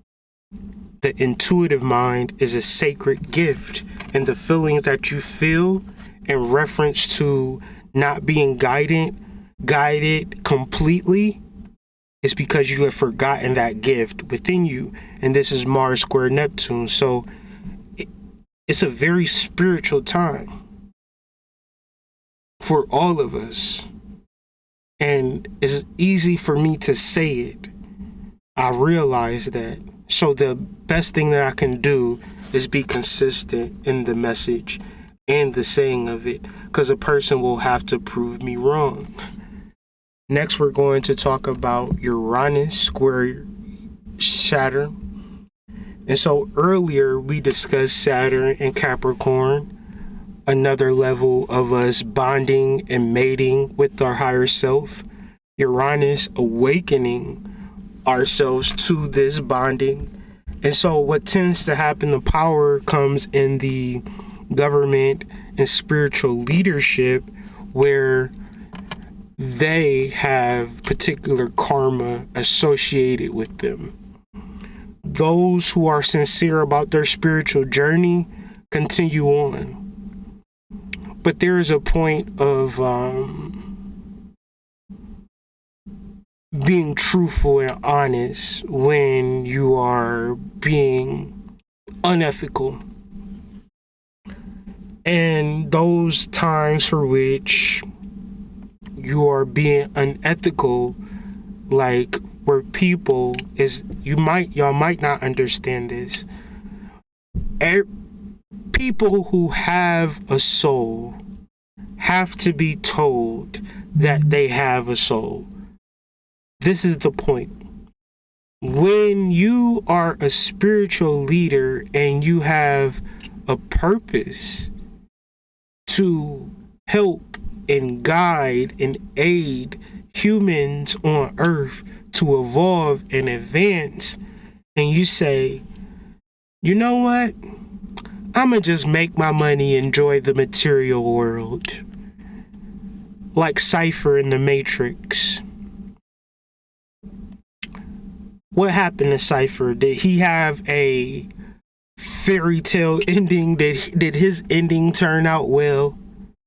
Or did his karma catch up to him? So what I'm going to say is, like, Saturn square Uranus is going to be an energy. It's at 0 degrees and it's going to really strengthen itself as an aspect. So when people get in front of you with their woe is me stories, that's usually their own karma. Because it's a lot of people who don't tell you the truth about how powerful you are.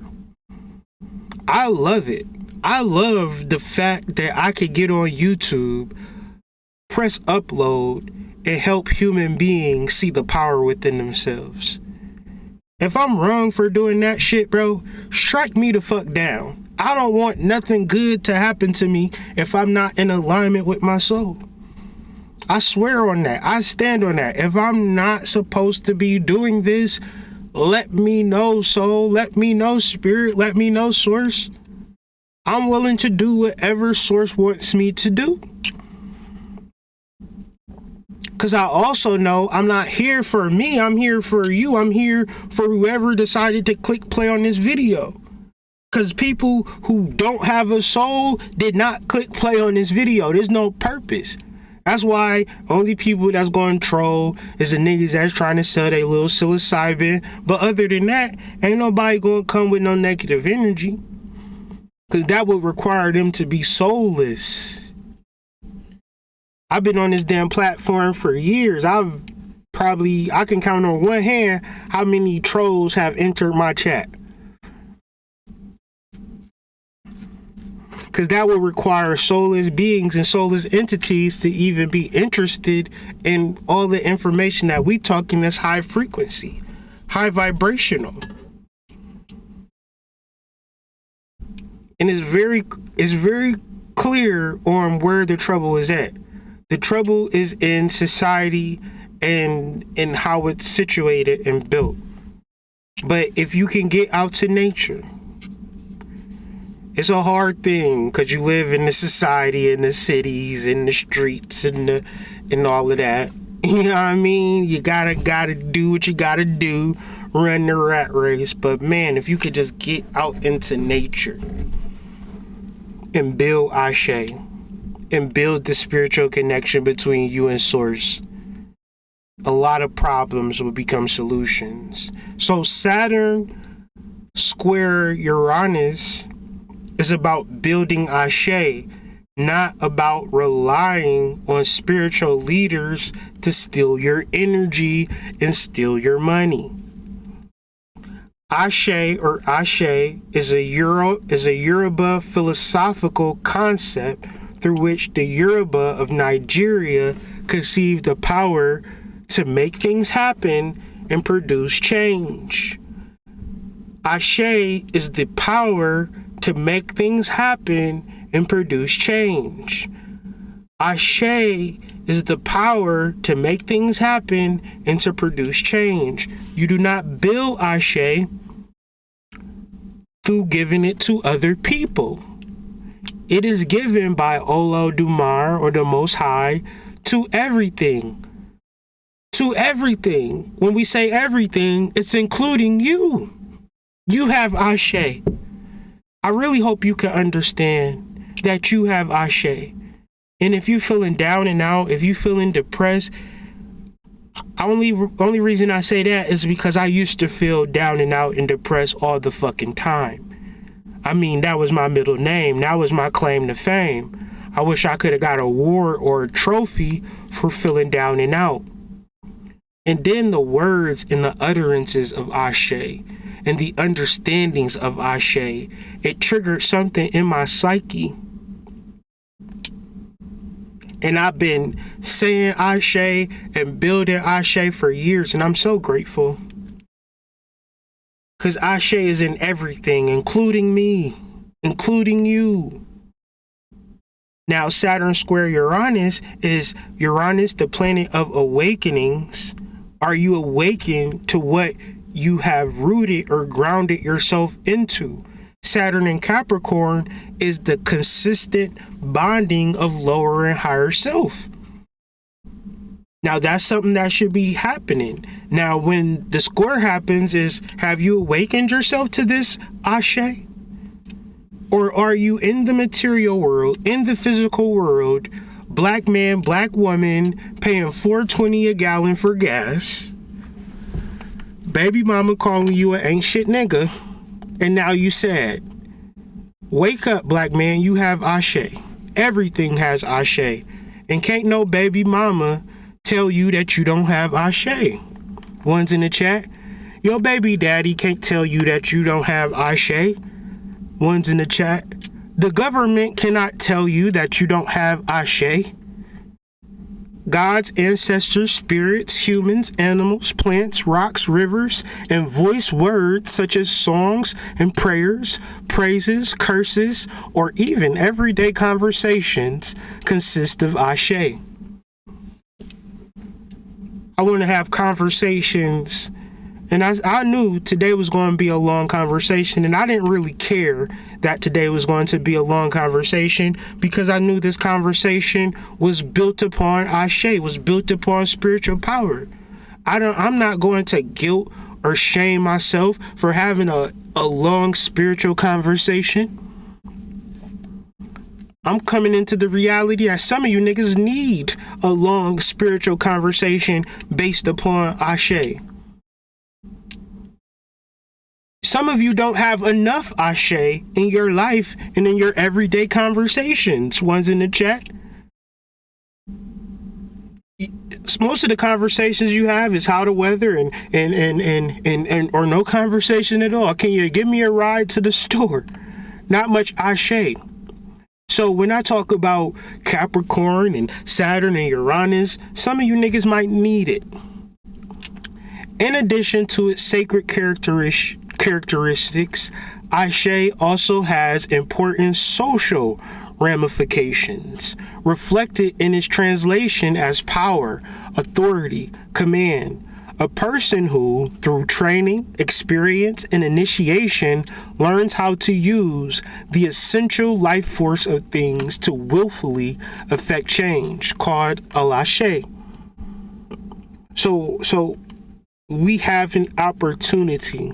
So the stresses and pressures and conversations that you're having to force you to evolve is so you could bring about your power, authority, and command with the spirits. Just tap into the conversation that we had a couple of days ago called Tame Your Demons.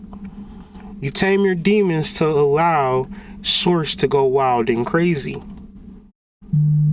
For Source to do what it has to do, because your demons are biting you in the ass every time you try to go into the living room.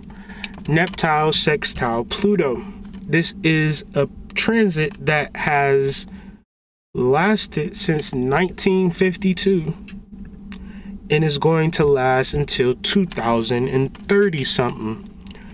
The reason that I'm bringing it up is because it's at 0 degrees due to retrogrades. So it moves in and out of sextile for about 100 years, give or take. More than 100 years or a little bit under 100 years. This transit is long. So from 1950, we have the hippie, Woodstock, LSD, awakening of consciousness, TV, electricity, cars. All of these things existed before 1950, but from 1950 to 2032, you have the golden age of modernism, telephones and internet and all of these particular things. This is Neptune, Sextile, Pluto. So when you look at things such as electrical lines, before electrical lines, there was no electrical line. So that means that a person had to have this electricity and say, I want to give this electricity to all the homes in the block. And so he had to go deep within himself, or she had to go deep within herself to come up with a formulation for how these things were going to happen. So Neptune sextile Pluto says you look at problems as spiritual beings, and you come up with solutions, and you bring forth action to transform the reality. You are into legislations, Ashe. You are changing laws. You are an instrument of social change in your community. Not nobody else. You are a leader. You can channel, I know this for a fact, you can channel the collective consciousness and find out what the problems are at the collective unconscious level and serve it. Your ideas come from meditation. Your ideas come from perceiving the spiritual worlds and then putting those. So if you have a great idea and it serves nobody, is it really a great idea? Sometimes you can have a great idea that can serve a lot of people, and a lot of people can be served by your great idea, and you can put that idea forward and it serve a lot of people and you get a lot of motion. So just think about this as you move forward, because the world is changing, and one of the instruments of changing is you. Neptune sextile Pluto gives a pioneering spirit. It makes you unafraid to challenge the accepted way of thinking and doing things. You can deconstruct any aspect of life, a system, belief, or procedure. You can remove political, religious, cultural, and gender bias and reconstruct it in a more advanced or unadulterated state. You are inspired by truth and human potential. You tap into the collective subconscious, engage the prevailing thoughts of humanity. You share with your generation sense of where humanity is heading as a collective and in an evolutionary sense. You may take this shared sense of destiny to life in general, the planet, and ultimately to all existence. So it's not you living in a vacuum in a bubble. It's a community. Like, this is what we're doing with psilocybin. It's already a community of people who are into plant-based medicines and herbal healing, like me and my wife. We are just aligning with these people to move forward with the decriminalization of psilocybin in our community and pushing the message even further beyond that. I can't sit here and complain about the psilocybin laws and how the government is after me and attacking me and won't let me sell my psilocybin, and if I didn't do any campaigning legally. So what you complain about can be also what you fight about, and you can fight about it from a spiritual level. In reference to the full moon, I mean, shit, man. You probably ain't like, I ain't the best person in the world. I ain't never claimed to be the best person in the world. But when I get my spirit involved and I start thinking of people beyond me and start thinking as a collective and as humanity and all of this, man, I'm in my purpose, man. I'm in my bag. I'm able to exist in my true self, in my true sense. And I wouldn't get this shit up for nothing in the world, man. It's everything to me. And in real life and fake life, like, when you find your purpose, bro, sis, like, you find something very, very special. You find something very, very magical. And this is what I share with y'all. So let's review. Full moons are times to align your inner and outer worlds, but you must remember that your inner world creates the external world and not the other way around.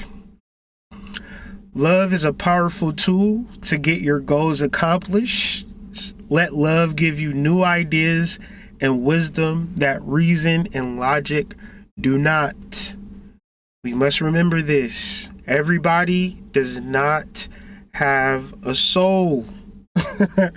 Many false teachers prey on you because they are jealous of you, not because they want to help you. You must help yourself.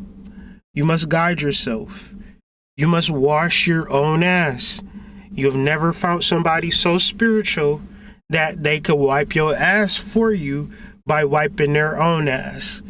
You must wipe your own ass, and you must do your own spiritual work. You must maintain your own altar. You must feed your own ancestors. Okay? You gotta stop being lazy when it comes to spiritual things, because the spiritual world is real. So when you forget to feed your ancestors, same way as you forgetting to feed your kids. You can go to jail for not feeding your kids, and you can suffer from not feeding your ancestors. Hear the quiet voice of the soul by minimizing distractions. Distractions are material world things that exist purely in the material world. When you deal with the soul, you get more into alignment of purpose and satisfaction. This is a perfect time for altar work and spiritual pursuits, connecting to your ancestors, tapping into immortality work, working with Marie Laveau. I would go far as say listen to Beyonce music, but that's my personal opinion.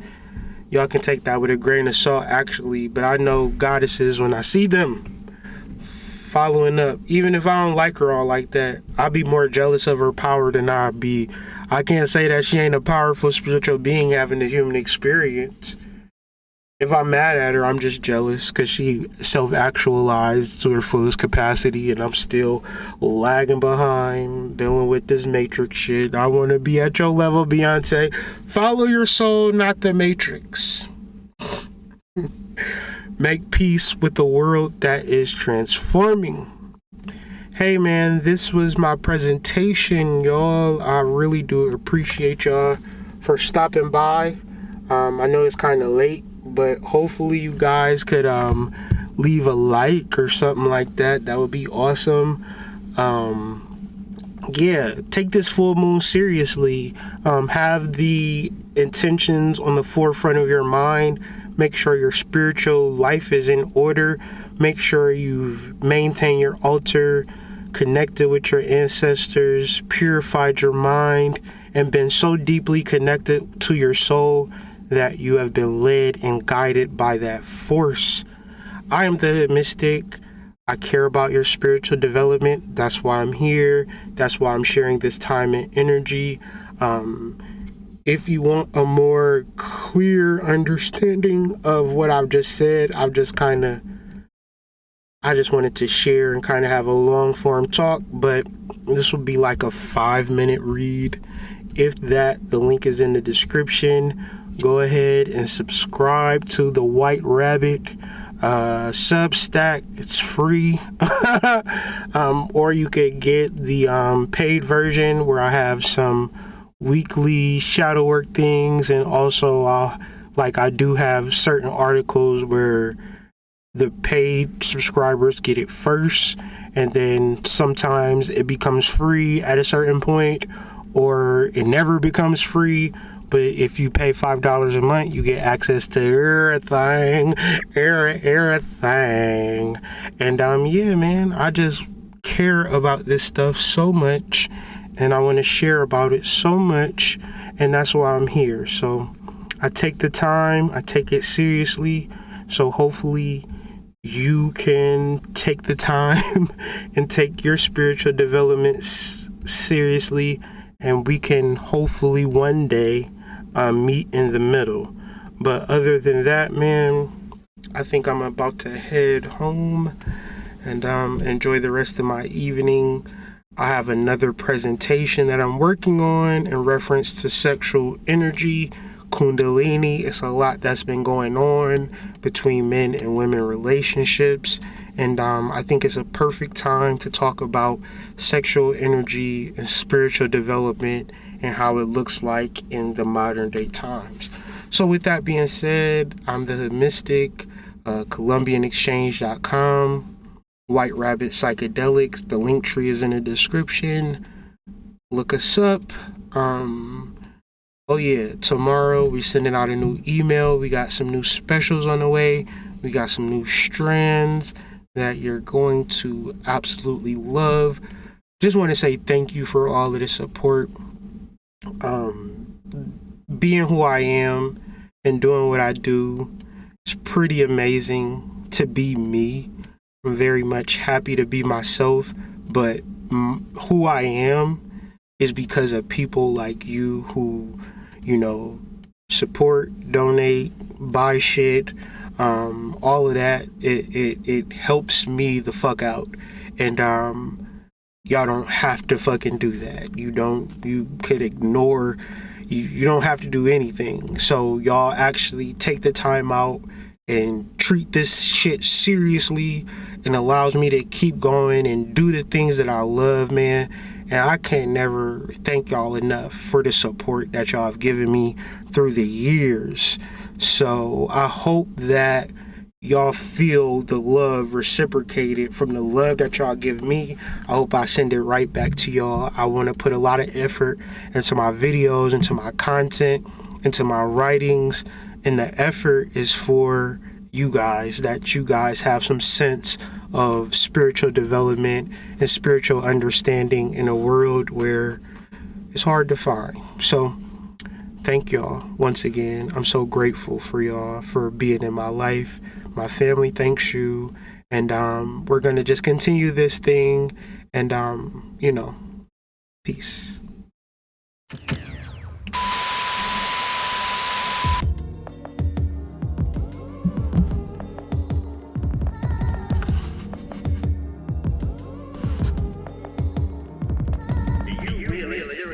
Suggesting Jesus Christ was a mushroom? Pretty blank. Yes. How?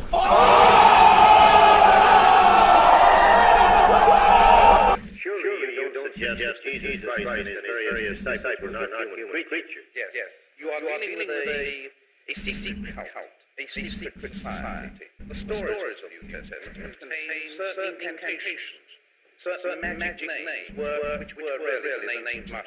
No, but the writers, Mark, Luke, John, these men who wrote the story, you are telling me they did not exist? No. None of them exist. It's part of mythology. It's part of